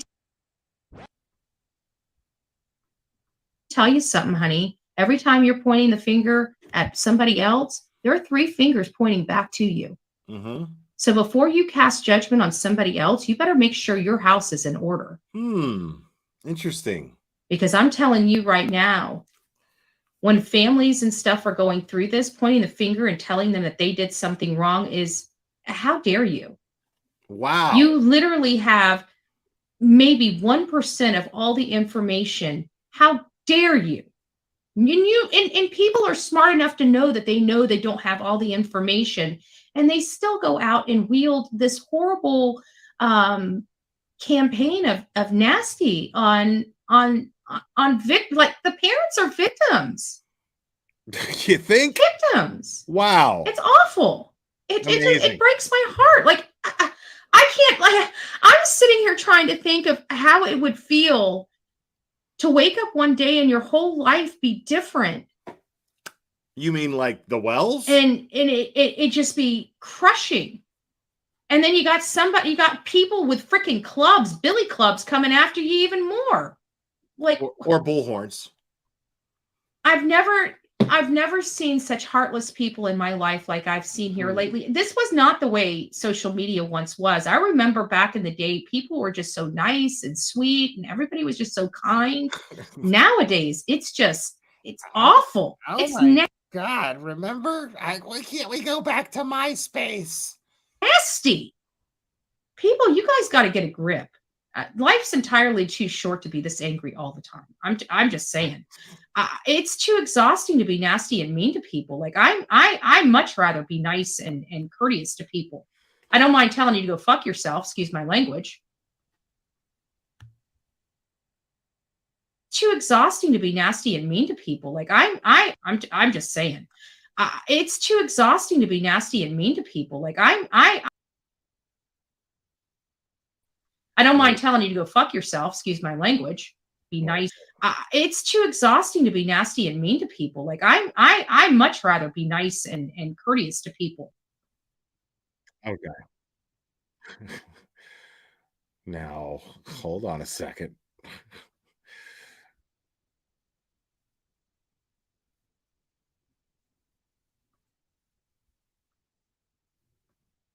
Very clear. Headstones and headlines can go fuck herself.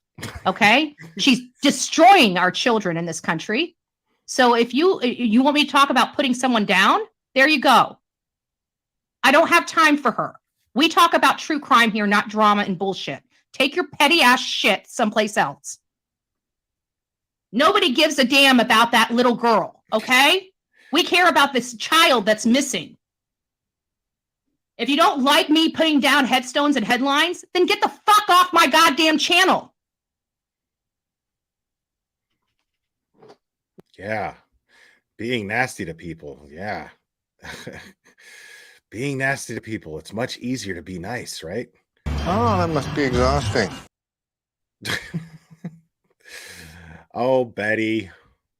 Betty. People. I mean, oh God, man, it's been a while since I had 4 hours worth of Betty that only took place in the last 24 hours to go over. I mean, but yeah, that's quite enough of Betty for today. Get the fuck out! Exactly. Thank you, Ari. Yeah, this is too much, man. Oh man. That is exhausting though, Betty. I agree. That is absolutely exhausting. But I am absolutely going to wrap this up. I had a great time with you guys. As usual, I always have fun with you guys. I really appreciate you guys hanging out with me and having fun, because this is all about fun, folks. I mean, everything can't be a serious issue. Fact is, Charlotte was found. She was found safely. And yes, that is a blessing. And so how do we like to celebrate here at the Glare? We like to celebrate by stating the facts and sharing all of the information. But once we do that, we go over the idiots who share the misinformation, because that's always fun too. And we were always going to continue doing that. Now tomorrow, hopefully it sticks. But I do have a live stream scheduled tomorrow with Turtle Boy. So tomorrow, 9 p.m., I have a live stream scheduled with Turtle Boy. I'm going to be picking his brain, talking about his involvement in breaking down the John O'Keefe murder and the Karen Reed charges. Now, I'm really looking forward to that, because I'm really into that case. I don't see how they even have evidence against Karen Reed. It just doesn't make sense. The more I look into that case, the more I realize that the wrong person, it seems like the wrong person is on trial. Now, maybe, I mean, this is what gets me about that is maybe there's evidence against her. Maybe there is. But why is it that the prosecution is withholding this evidence? It's her defense that's demanding the evidence, which I find fascinating. Her defense is demanding more evidence. Obviously that's their job, but why won't they share the evidence they have with the defense? Thank you so much, Anonymous, for becoming a YouTube member. I appreciate it. Thank you. Welcome to Logic. Why is it that there seems to be an effort coming from the prosecution to withhold evidence, which is what they would use to convict? Why is the defense so loud? Usually, the reason why I say this, because I realize people are saying, well, the defense it's their job to want the evidence so that they know how to defend against the evidence, against the prosecution's evidence. But the thing is it seems fishy to me, because the defense is much louder about this case, much louder about wanting more evidence. That's fascinating to me, because a defense attorney's job generally is just simply to create a little bit of doubt before anything. That is exactly what I'm seeing. More than enough reason for there to be doubt in this case. More than enough reason to see doubt in this case. So, but it seems as though that the defense has not only enough to create doubt, but enough to exonerate Karen Reed. And they believe that the prosecution has more of this evidence, and they refuse to share it in discovery, which is very, very fascinating to me. What do they have to hide if they're so confident if they're so confident of their case against Karen Reed? Then why not just move this along and convict her? Oh my goodness. I think we got a super dad. Super dad. I think we got a super dad. Super dad. Super dad. Super dad. Dad, dad, dad, dad, dad. I think we got a super dad. I think we got a super dad. I think we got a super dad. Lindsay, thank you so much. Yes, there's your super chat song. And yes, Headstones, we got you. Absolutely. So yeah, so I'm very curious about that. So guys, if you're interested in these crime cases, now watch Turtle Boy, follow Turtle Boy. Now I realize that he is already made his decision as far as what side he's on here. Because he's very loud and he's very convinced of certain things, and I understand that. And I'm not trying to.